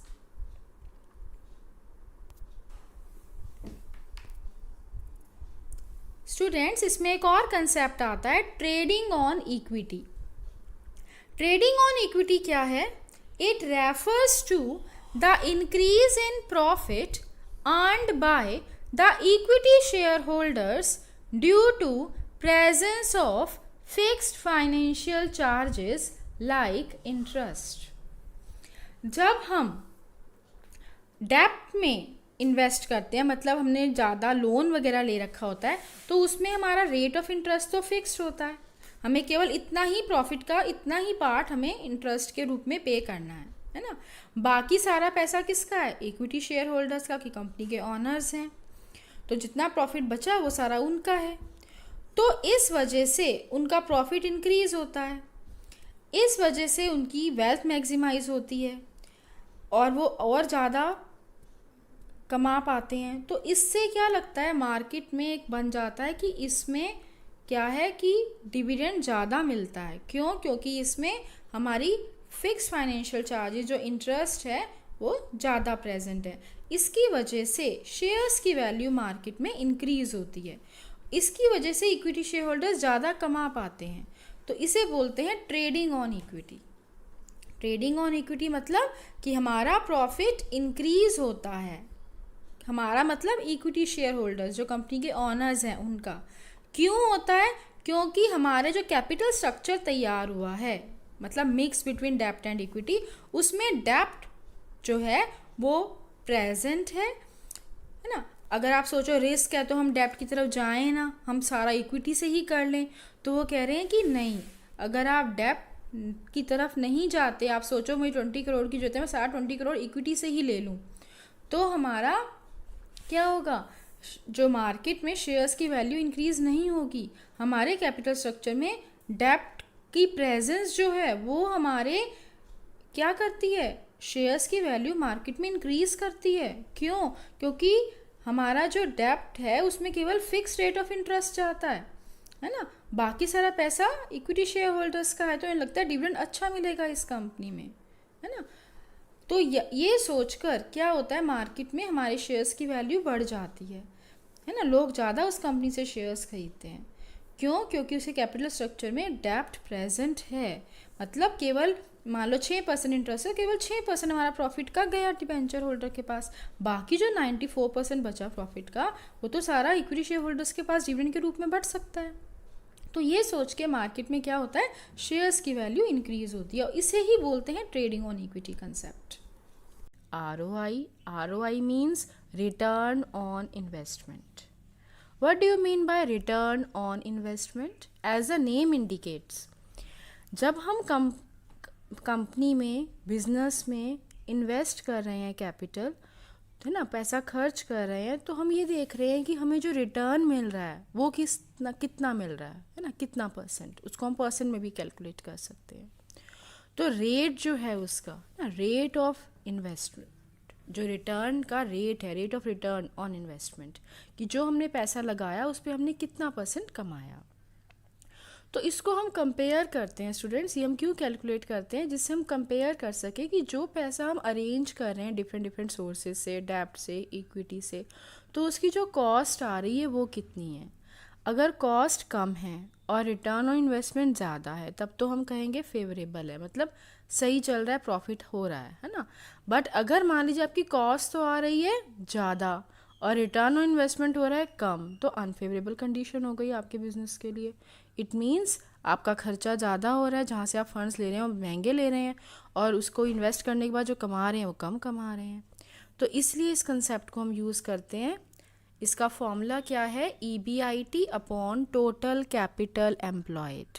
EBIT का मतलब क्या होता है students, earning before interest and tax, कि जो आपने कैपिटल इन्वेस्ट करी उसके बाद आपने जो उससे कमाया, जो प्रॉफिट हुआ, जो अर्निंग हुई, जिसमें ना तो अभी आपने जिसमें से इंटरेस्ट पे करा है, ना अभी आपने इसमें से टैक्स पे करा है, तो इसे हम बोलेंगे earning before interest and tax. इसको हम किससे डिवाइड करेंगे, टोटल कैपिटल एम्प्लॉयड, आपने इस प्रोजेक्ट में टोटल कितना पैसा इन्वेस्ट किया, और इनटू 100, इससे हमारी परसेंटेज आ जाएगी। और फिर ये यूज़ होगी कंपेयर करने में कि जो हमारा मान लीजिए डेप्ट से हमने पैसा लिया है तो उसका रेट ऑफ इंटरेस्ट मान लीजिए 6% है, और ये आ रहा है मान लीजिए हमारा 9%, तो हम कहेंगे हाँ ठीक है, हमने 6% पे पैसा ले रखा है और हम कमा 9% के हिसाब से रहे हैं, तो इट मीन्स हमारा 3% डिफरेंस है प्रॉफिट का। तो ये होता है ROI।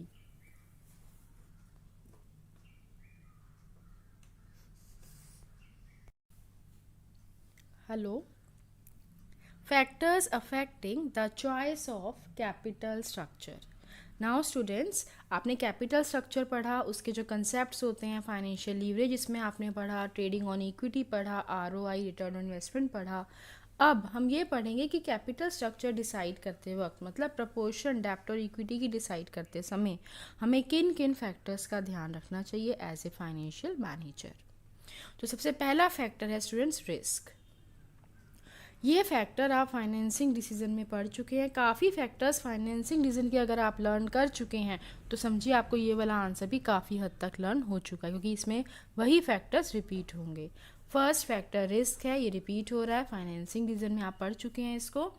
अगर मान लीजिए डेब्ट की रेशो हम बढ़ा देते हैं अपने टोटल कैपिटल में, तो बिजनेस में क्या बढ़ जाता है, रिस्क, क्योंकि डेब्ट चीपेस्ट सोर्स ऑफ फाइनेंस तो है बट मोर रिस्की भी है। रिस्की क्यों है, क्योंकि ये फिक्स टाइम पीरियड के लिए हमारे पास है, उसके बाद ये पूरा पैसा भी हमें वापस करना है और विद इंटरेस्ट। तो अगर हम नहीं कर पाए तो हमारे बिजनेस में क्या हो जाएगा, फाइनेंशियल रिस्क, है ना। हमारे कोई भी एसेट्स वगैरह गिरवी है वो चले जाएंगे, हमारी गुडविल इमेज ख़राब हो जाएगी। तो इसलिए प्रॉपर आपके पास अरेंजमेंट होना चाहिए कि इतने साल में हमें सारा पैसा भी वापस करना है और विद इंटरेस्ट। तो हमारे दो तरह के रिस्क होते हैं बिजनेस में, फाइनेंशियल रिस्क और ऑपरेटिंग रिस्क या फिर बिजनेस रिस्क। ऑपरेटिंग रिस्क होता है जो हमारे डेली रूटीन के खर्चे अगर हम वो भी नहीं निकाल पा रहे हैं तो हमारे बिजनेस कैसे है, ऑपरेटिंग रिस्क में है। जैसे मान लीजिए हमारी जो बिल्डिंग है ऑफिस की वो रेंट पर है और वो हम नहीं दे पा रहे हैं टाइम पे, हम अपने स्टाफ को सैलरी टाइम पे नहीं दे पा रहे हैं, इंश्योरेंस की प्रीमियम टाइम पे नहीं कर पा रहे हैं, इतना हमारे बिजनेस में कैश अवेलेबल नहीं है, तो ऑपरेटिंग रिस्क हो जाएगा। तो ये different types of risk available होते हैं बिजनेस में। तो बिजनेस इतना अर्न करना चाहिए कि ये सारे खर्चे निकाल सके। If a firm's business risk is lower, its capacity to use डेब्ट is higher and vice versa. अगर आपका फर्म का बिजनेस रिस्क कम है तो आप अपनी टोटल कैपिटल में डेब्ट की रेशो बढ़ा सकते हैं, अदरवाइज नहीं। ये पॉइंट आया स्टूडेंट्स आपको समझ में। Now second point is cash flow position. ये पॉइंट भी आप फाइनेंसिंग डिसीजन में पढ़ चुके हैं, लर्न कर चुके हैं, तो आपका ये क्वेश्चन भी लर्न है आपको इसका मतलब, क्योंकि अगर कैश फ्लो पोजीशन आपकी स्ट्रांग है तभी आप इंटरेस्ट भी दे पाएंगे डेब्ट का और पूरा जो टोटल कैपिटल है जो आपने लोन लिया है वो भी पूरा टाइम पे वापस कर पाएंगे। तो in case a company has strong cash flow position then it may raise finance by issuing debts. Otherwise next option क्या है, equity, as they are to be paid back after some time and interest has to be paid on debt, क्योंकि आपको ये दोनों payment time पे करनी होती है। तो इसलिए आपको कैश फ्लो पोजीशन अपनी चेक करनी पड़ेगी कि कैसी है, तभी आप अपनी रेशो डिसाइड करेंगे डेब्ट कितना रखना है और इक्विटी कितना।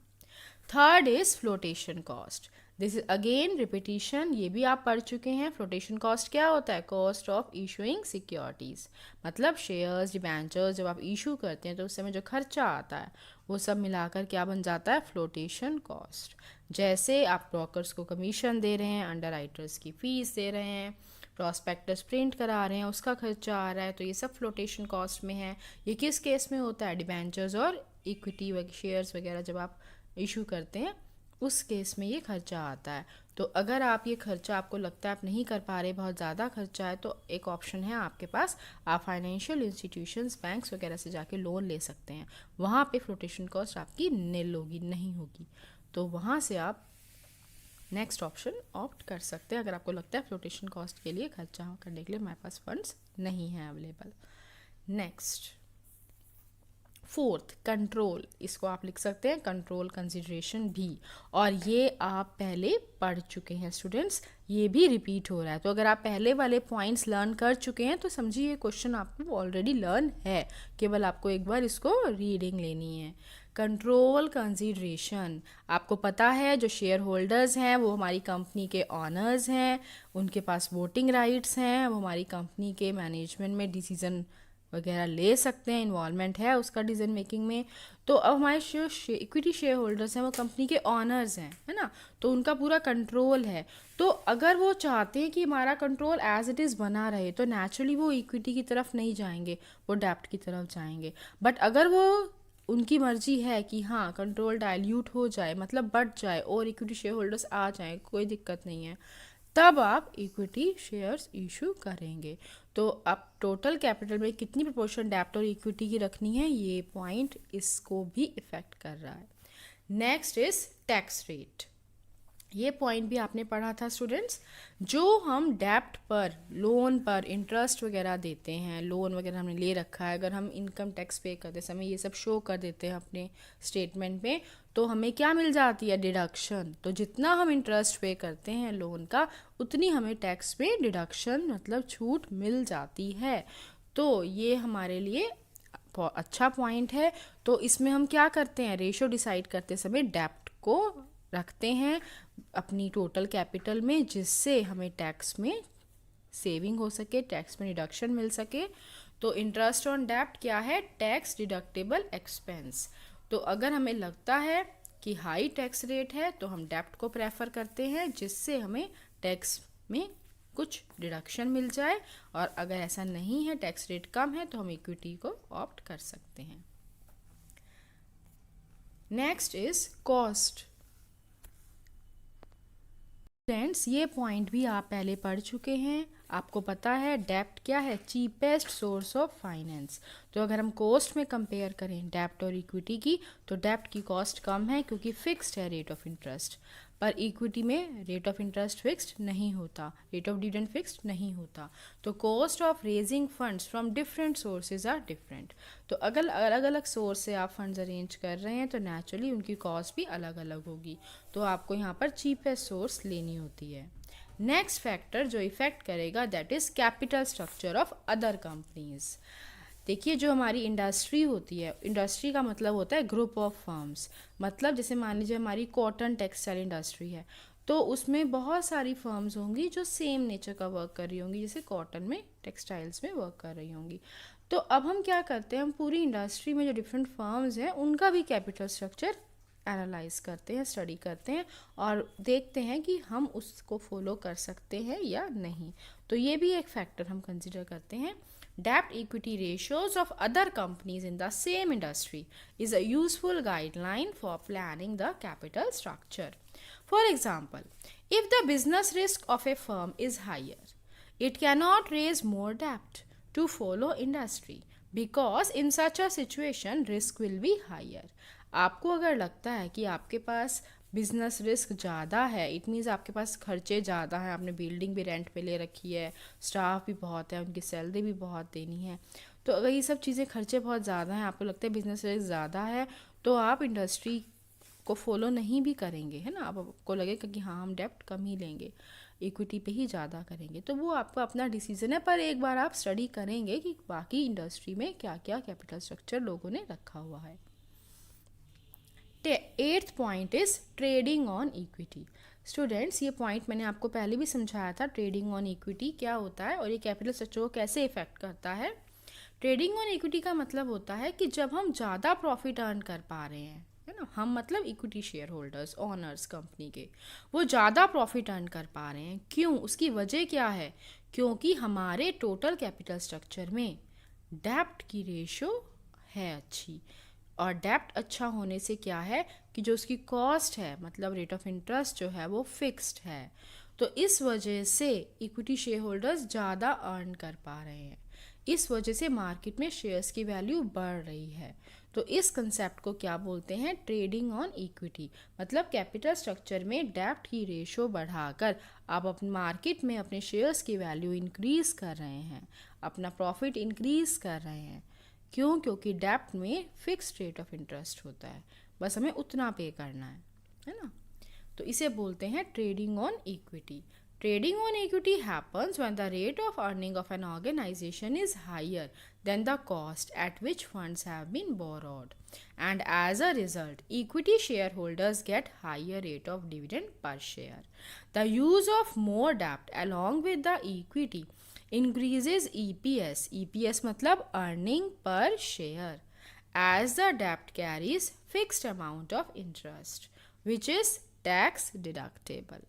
एक तो डेप्ट पर जो इंटरेस्ट है वो फिक्स रेट से है, दूसरा जितना आप इंटरेस्ट पे कर रहे हो उतना टैक्स में भी आपको रिडक्शन मिल रही है, तो दो बेनिफिट हो गए ना। तो इस वजह से इक्विटी शेयर होल्डर्स की तो मज़े आ गए, है ना, बाकी सारा जो प्रॉफिट है वो उन्हीं का है, तो ये बेनिफिट हो गया इक्विटी शेयर होल्डर्स को। इससे क्या हुआ? मार्केट में शेयर्स की वैल्यू बढ़ गई, मतलब अर्निंग पर शेयर इंक्रीज हो गया। तो ये क्या कहलाता है? ट्रेडिंग ऑन इक्विटी, कि अपने कैपिटल स्ट्रक्चर में डेप्ट की रेशो बढ़ा दो इक्विटी से, और इससे आपको डबल बेनिफिट होगा, रेट ऑफ इंटरेस्ट भी फिक्स्ड होगा और टैक्स डिडक्टेबल एक्सपेंस भी है, तो इससे हमारे मार्केट में शेयर्स की वैल्यू भी इंक्रीज हो जाएगी और प्रॉफिट मैक्सिमाइजेशन भी, साथ में वेल्थ मैक्सिमाइजेशन भी शेयर होल्डर्स के लिए। इसको हम एक आपको न्यूमेरिकल से एग्जाम्पल से एक्सप्लेन करते हैं। यहाँ पे हमने 3 कंपनीज का डाटा लिया, company X, company Y, company Z. अब यहाँ पर देखिए इक्विटी शेयर कैपिटल, अब हम एक शेयर ₹10 का मान रहे हैं, तो कंपनी एक्स में 10 लाख है, कंपनी वाई में 5 लाख है और कंपनी जेड में 2 लाख है। क्या? Equity share capital. फिर हम देखते हैं कंपनी ने अपने कैपिटल स्ट्रक्चर में प्रेफरेंस शेयर भी ऐड करा हुआ है, रेट ऑफ डिविडेंड उसका 12% है। कंपनी एक्स और वाई ने ऐसा नहीं करा, बट कंपनी जेड ने 3 लाख प्रेफरेंस शेयर से भी अरेंज किए हुए हैं अपने कैपिटल स्ट्रक्चर में। अब आते हैं हम डिबेंचर्स के बारे में। 10% का रेट है इंटरेस्ट का, और ये कंपनी वाई और जेड ने अपने कैपिटल स्ट्रक्चर में इन्वॉल्व किया है, पर कंपनी एक्स ने नहीं करा। कंपनी वाई ने 5 लाख और कंपनी जेड ने 5 लाख।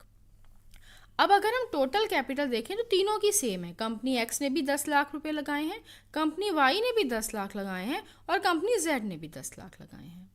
अब हुई अर्निंग्स भी तीनों ही कंपनी की इक्वल हुई।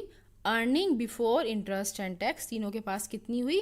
2,50,000, 2,50,000, 2,50,000। अब सबसे पहले इसमें से इंटरेस्ट गायब होता है, EBIT में से इंटरेस्ट माइनस होगा, तो माइनस कर दीजिए इंटरेस्ट ऑन डेप्ट। ओके, तो अब कंपनी एक्स को तो किसी को इंटरेस्ट देना ही नहीं है, डेप्ट है ही नहीं उनके कैपिटल स्ट्रक्चर में। कंपनी वाई में अगर हम देखें तो यहाँ पर हमारे पास 50,000 है। क्यों? क्योंकि यहाँ पर डिबेंचर्स एट द रेट 10% है 5 लाख पर, तो 5 लाख का 10% 50,000, ये हमने माइनस कर दिया, 2 लाख आ गया।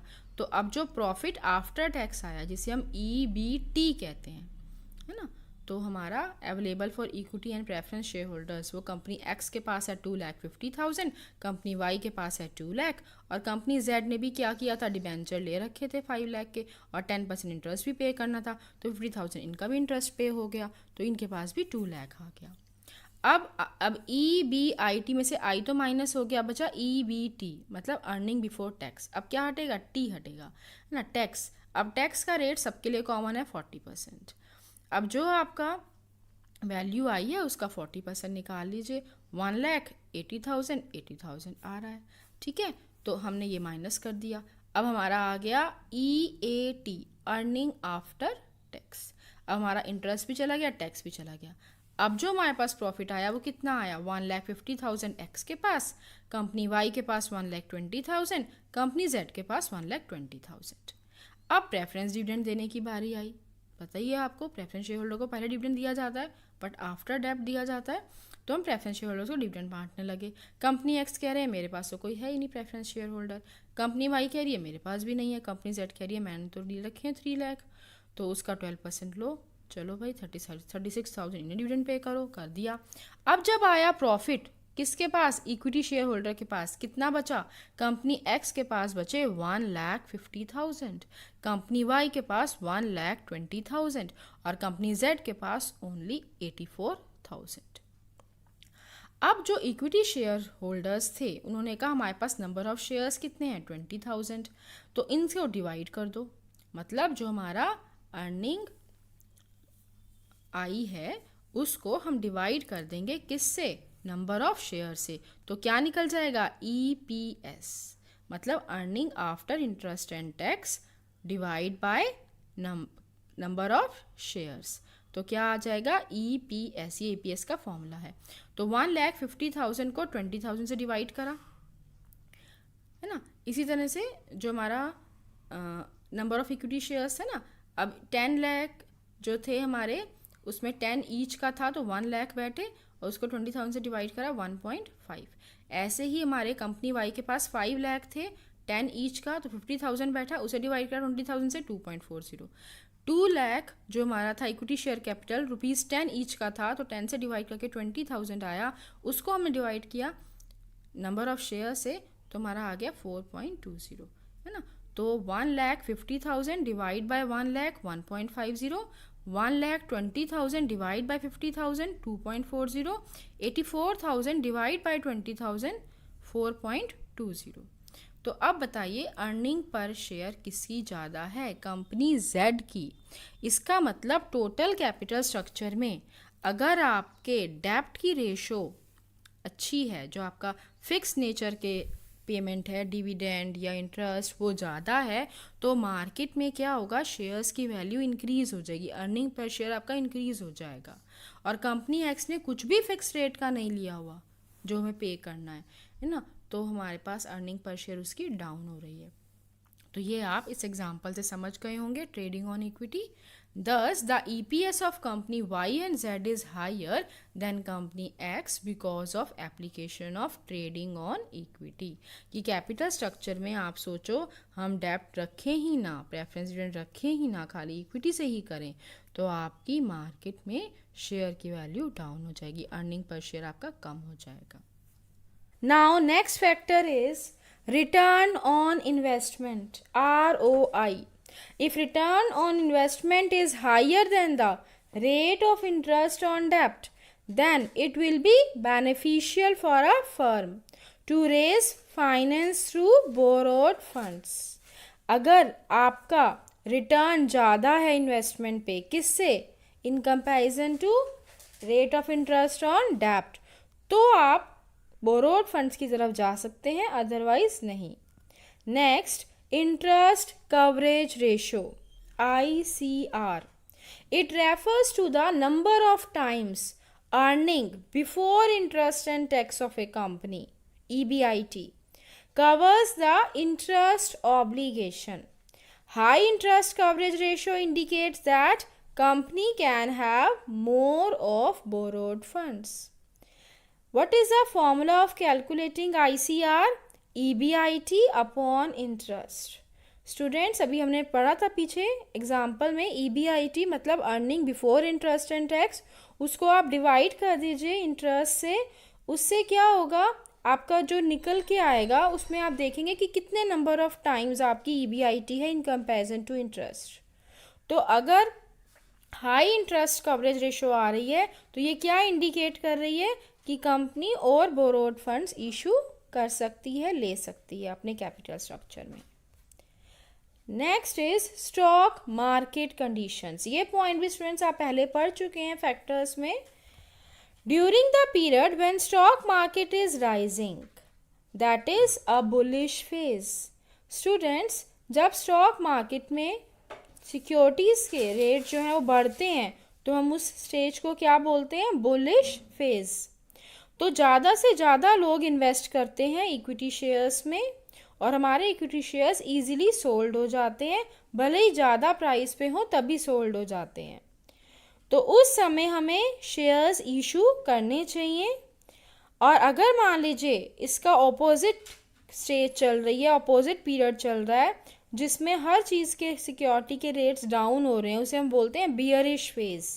तो उस समय कंपनी को इक्विटी कैपिटल से फंड रेज नहीं करना चाहिए बल्कि डेप्ट को ऑप्ट करना चाहिए। तो ये स्टॉक मार्केट कंडीशंस को भी आप स्टडी करके तब सोचें कि हमें इक्विटी करना है इस टाइम या डेप्ट। And our next topic is fixed capital requirement. हमें फिक्स्ड कैपिटल की रिक्वायरमेंट किस लिए होती है स्टूडेंट्स? इन्वेस्टमेंट करने के लिए long term assets. Long term assets means fixed assets में लैंड, बिल्डिंग, प्लांट, मशीनरी, इसमें हम जो इन्वेस्टमेंट करते हैं उसे बोलते हैं फिक्स्ड कैपिटल इन्वेस्टमेंट। अब जब हम फिक्स कैपिटल इन्वेस्टमेंट करते हैं तो उस समय हमें कौन कौन से फैक्टर्स कंसिडर करने चाहिए? तो नेक्स्ट हमारा क्वेश्चन आता है factors affecting requirement of fixed capital. Students, board exams में इस टॉपिक पर अक्सर क्वेश्चन आता है, ये इम्पॉर्टेंट है बहुत टॉपिक। उसमें आपको एक केस स्टडी दी होती है और पूछा होता है कि इसमें फिक्स्ड कैपिटल रिक्वायरमेंट ज़्यादा यूज़ होगा या कम, और उसका रीज़न पूछते हैं, है ना। तो या फिर वर्किंग कैपिटल रिक्वायरमेंट आगे हम पढ़ेंगे, उसकी ज़रूरत ज़्यादा होगी या कम, और फिर उसका रीज़न बताओ। तो सबसे पहले फिक्स कैपिटल रिक्वायरमेंट आपको ध्यान रखना है कि किस में होता है, लॉन्ग टर्म एसेट्स में जो इन्वेस्टमेंट होता है उसे फिक्स कैपिटल इन्वेस्टमेंट कहते हैं। तो इसकी रिक्वायरमेंट कहाँ होगी? जब हमें लैंड, बिल्डिंग, प्लांट, मशीनरी ये सब ज़्यादा परचेज करने होंगे जो लॉन्ग टर्म एसेट्स हैं। तो सबसे पहला फैक्टर जो इसको इफ़ेक्ट करता है हमारे फिक्स कैपिटल इन्वेस्टमेंट को, वो है नेचर ऑफ बिजनेस, है ना। तो जब केस स्टडी आएगी तो आपको ध्यान रखना है कि उसमें किस बात के बारे में है, नेचर ऑफ बिजनेस कैसा है, मैन्युफैक्चरिंग है या फिर ट्रेडिंग है। अगर आपका मैन्युफैक्चरिंग है तो नेचुरली आपको प्लांट, मशीनरी, ये सब लॉन्ग टर्म एसेट्स में ज़्यादा इन्वेस्टमेंट होगा, तो फिक्स कैपिटल की रिक्वायरमेंट ज़्यादा होगी। और अगर आपको ट्रेडिंग है आपका बिजनेस, केस स्टडी में पढ़ लीजिएगा कि उसे मैन्युफैक्चरिंग की बात हो रही है या ट्रेडिंग की। अगर ट्रेडिंग है या सर्विस है ना, तो उसमें हमें फिक्स कैपिटल इन्वेस्टमेंट हमारा कम होता है, मतलब फिक्स एसेट्स में खर्चा कम होता है, तो वहाँ पे फिक्स कैपिटल रिक्वायरमेंट कम होगी। तो नेचर ऑफ बिजनेस ये एक ऐसा फैक्टर है जो हमारे फिक्स कैपिटल इन्वेस्टमेंट का जो डिसीजन है, फिक्स एसेट में जो खर्चा होना है कि ज़्यादा होना है कम होना है, इस डिसीजन को इफ़ेक्ट करता है। तो अगर केस स्टडी आएगी तो उसमें सबसे पहले आप बहुत ध्यान से पढ़ेंगे उसमें कि मैन्युफैक्चरिंग बिजनेस की बात हो रही है, ट्रेडिंग की हो रही है, सर्विस सेक्टर की हो रही है। तो अगर मैन्युफैक्चरिंग की हो रही है तो आप क्या लिखेंगे कि फिक्स कैपिटल रिक्वायरमेंट मोर लिखेंगे, ज़्यादा ज़रूरत है। और रीज़न क्या लिखेंगे? क्योंकि ये मैन्युफैक्चरिंग कंसर्न है और इसमें ज़्यादा इन्वेस्टमेंट होगा फिक्स एसेट्स पे, क्योंकि हमें लैंड, बिल्डिंग, प्लांट, मशीनरी इसमें ज़्यादा खर्चा करना होगा।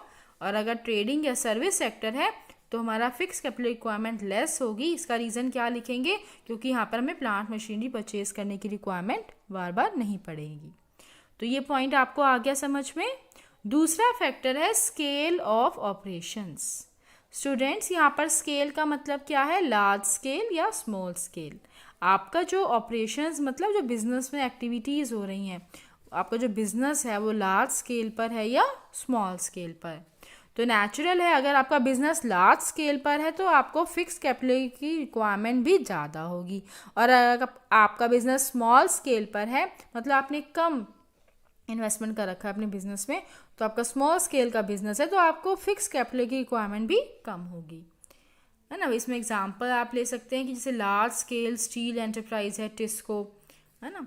अब वो वहाँ पे लार्ज इन्वेस्टमेंट होता है अगर हम किसी मिनी स्टील प्लांट से कंपेयर करें तो। Third factor is choice of technique. Students, आपने इकोनॉमिक्स में भी पढ़ा होगा, एक होता है लेबर इंटेंसिव टेक्निक और एक होता है capital intensive technique. Labour intensive technique में लेबर का यूज़ ज़्यादा होता है इन कंपैरिजन टू मशीन्स, और कैपिटल इंटेंसिव टेक्निक में मशीन्स का यूज़ ज़्यादा होता है इन कंपैरिजन टू लेबर। तो अगर आपकी organisation capital intensive technique use कर रही है तो आपको प्लांट मशीनरी पे ज़्यादा इन्वेस्ट करना पड़ेगा, और इसी वजह से आपका फिक्स कैपिटल रिक्वायरमेंट यहाँ पर ज़्यादा होगा।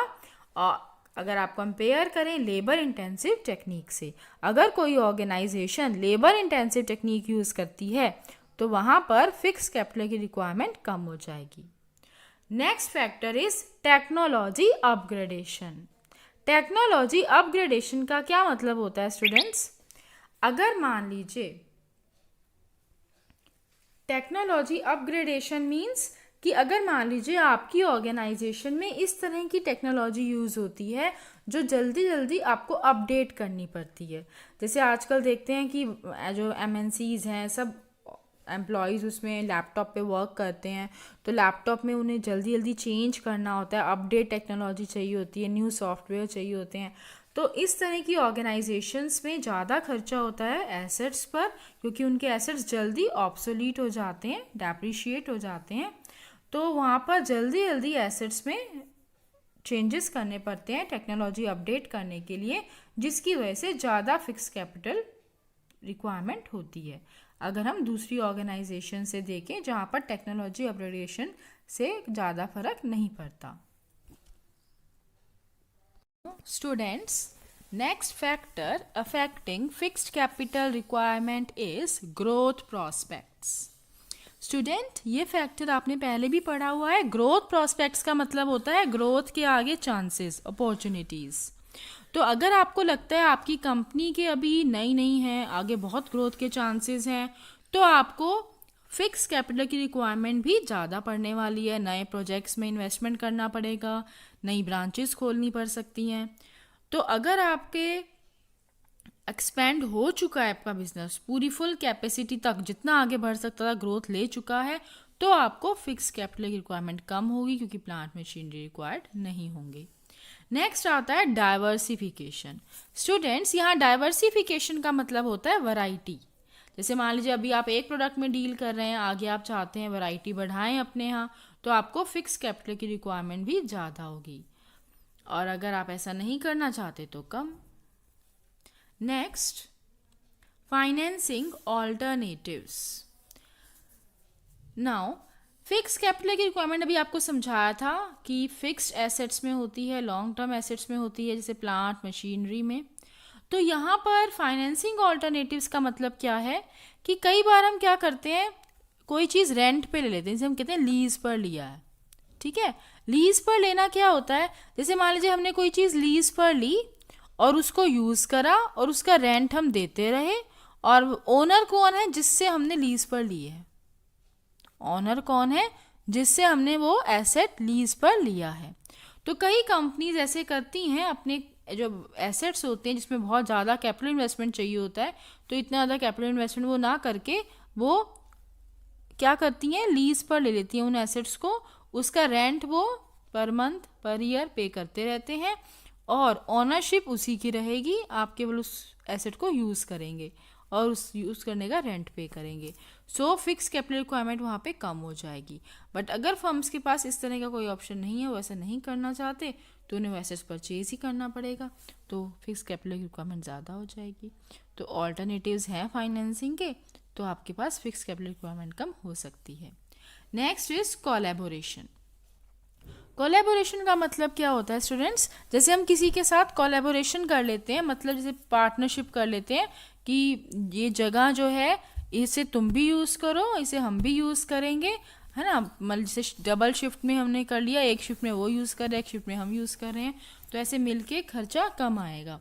तो if companies are under collaboration, जिसे हम कहते हैं joint venture, then they need less fixed capital. तो उन्हें वो लैंड बिल्डिंग खरीदनी नहीं पड़ी, मतलब उन्होंने खरीदी भी सही तो किसी के साथ मिल के, तो 50% उन्हें पे करना पड़ा।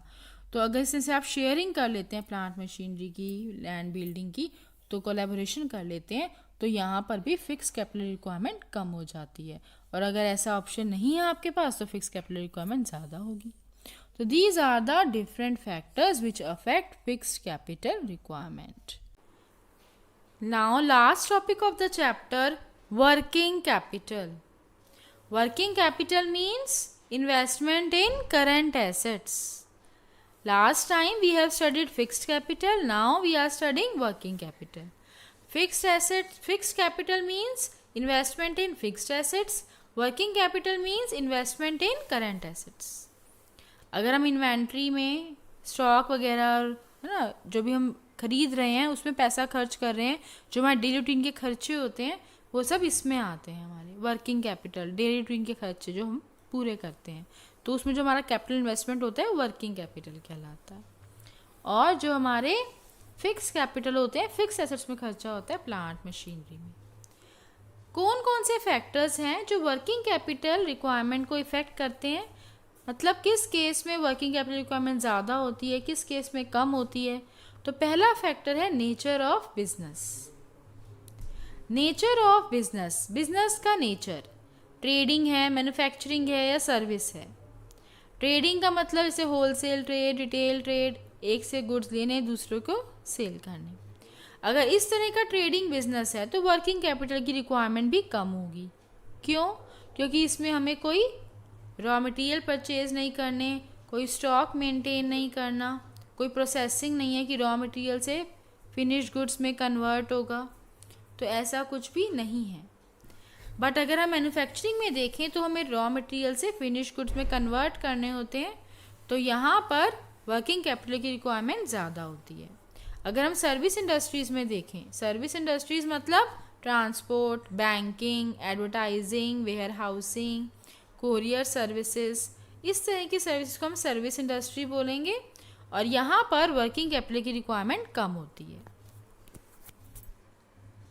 Now second factor is scale of operations. इसमें आपको समझाया था लार्ज स्केल पे भी होता है बिजनेस और स्मॉल स्केल पे भी।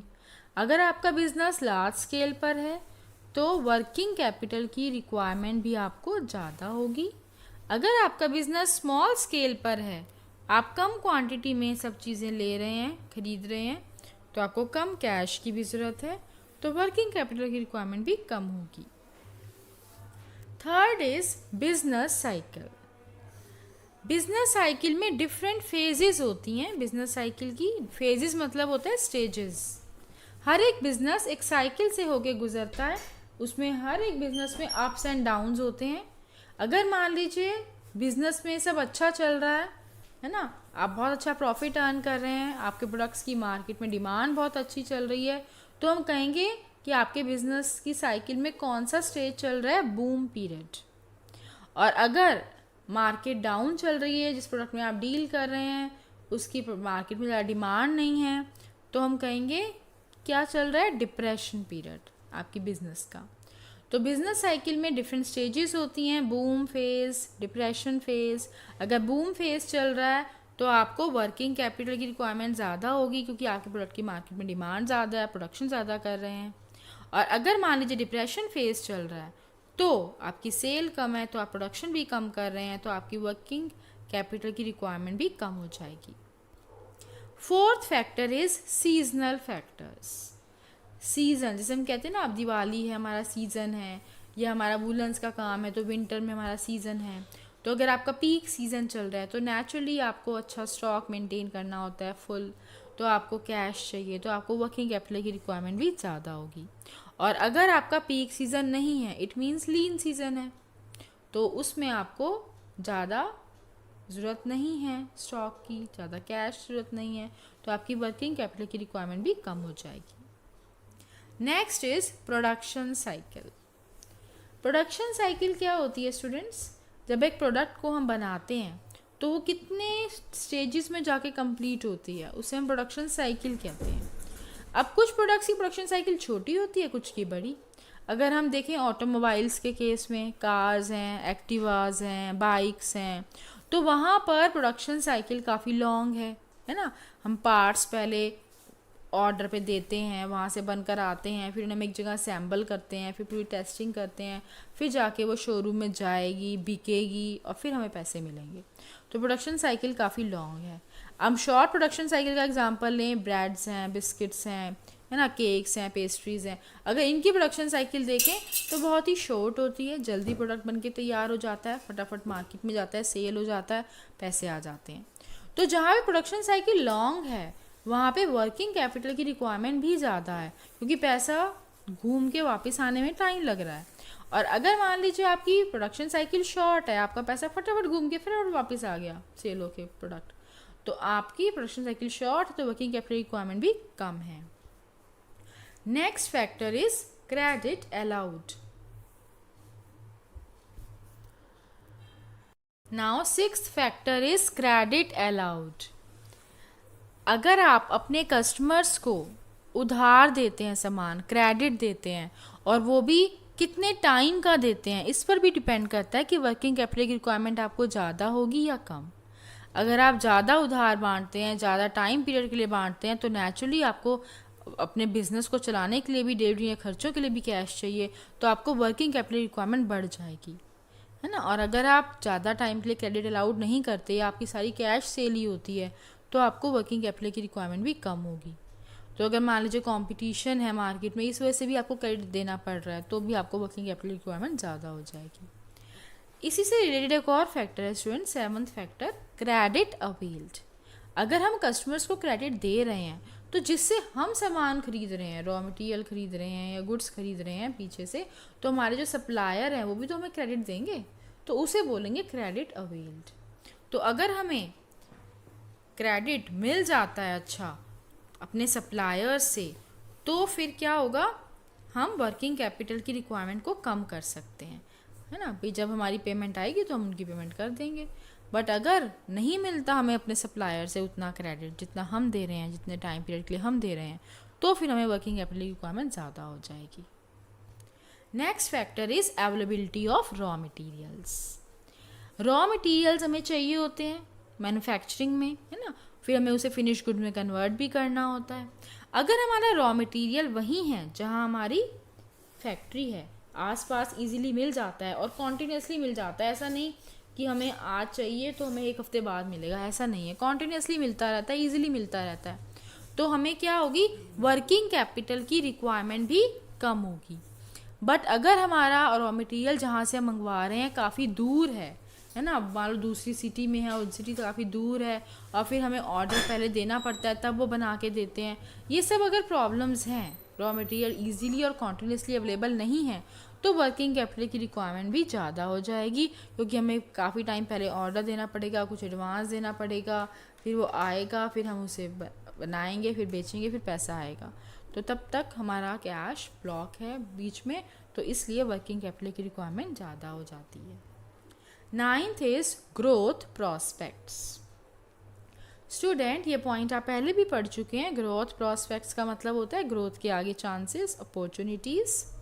अगर आपको लगता है आपकी कंपनी के आगे ग्रोथ की अपॉर्चुनिटीज़, चांसेस बहुत हैं, तो आप क्या करेंगे, वर्किंग कैपिटल की रिक्वायरमेंट भी ज़्यादा करेंगे। पर अगर आपको लगता है हमारा बिजनेस जिस लेवल तक पहुंचना चाहिए था, मैच्योरिटी तक पहुंच चुका है ना, अब इसके आगे कोई ग्रोथ के चांसेस नहीं बचे हैं, तो फिर आपको वर्किंग कैपिटल की रिक्वायरमेंट भी उस हिसाब से कम हो जाएगी। और लास्ट पॉइंट इस चैप्टर का, ऑपरेटिंग एफिशिएंसी। अगर आप बहुत अच्छे मैनेजर हैं, आपने बहुत एफिशिएंटली सारी ऑपरेटिंग एक्टिविटीज़ को मैनेज कर रखा है, आपकी कोई भी चीज़ गड़बड़ नहीं है, मतलब आपके डेटर्स जो हैं वो टाइम पे पेमेंट कर रहे हैं, कोई बैड डेट्स नहीं है, आपके सेल्स वगैरह भी अच्छी हैं, आपका रॉ मटेरियल टाइम पे आ रहा है और बिल्कुल आप कम से कम कॉस्ट पर उसे ख़रीद पा रहे हैं, मतलब हर चीज़ बिल्कुल आपने एफिशिएंटली मैनेज कर रखी है, डेली रूटीन के खर्चे कहीं से भी आपके रुक नहीं रहे हैं, तो इस केस में वर्किंग कैपिटल की रिक्वायरमेंट कम हो जाती है। मतलब बिल्कुल साइकिल सही घूम रही है कि हम जितना उधार दे रहे हैं उतना हमें मिल भी रहा है ना, क्रेडिट आउट भी कर रहे हैं, क्रेडिट अवेल भी हो रहा है, वहाँ से पेमेंट आती है वहाँ देते हैं, मतलब बिल्कुल सही घुमा रखे हैं आपने साइकिल को, है ना। तो फिर आपको वर्किंग कैपिटल रिक्वायरमेंट कम होती है। बट अगर आपका एफिशिएंट नहीं है ऑपरेटिंग एक्टिविटीज़ में, एफिशिएंसी नहीं है, मतलब आप उधार ज़्यादा बांट रहे हैं, बैड डेब्ट ज़्यादा हो रहे हैं, है ना, इस तरह का आपका एफिशिएंसी नहीं है, तो फिर आपको, आप जहाँ से रॉ मटेरियल खरीद रहे हो वो महंगा ले रहे हैं और अपने कॉम्पिटिटर्स के कंपैरिजन में, तो इस तरह का अगर आपका एफिशिएंसी नहीं है तो आपको वर्किंग कैपिटल की रिक्वायरमेंट भी ज़्यादा होगी। तो ऑपरेटिंग एफिशिएंसी भी एक फैक्टर है। Now students, your chapter is complete. Chapter 9 financial management आपका कंप्लीट हो गया स्टूडेंट्स। इसे आप अपने नोट्स कंप्लीट कर लीजिए, रिवाइज कर लीजिए, कुछ प्रॉब्लम हो तो पूछ लीजिए। जिनका सब्सक्राइब बटन रेड कलर का है वो चैनल को सब्सक्राइब करने के लिए उस पर क्लिक करें और बेल आइकन भी प्रेस करें।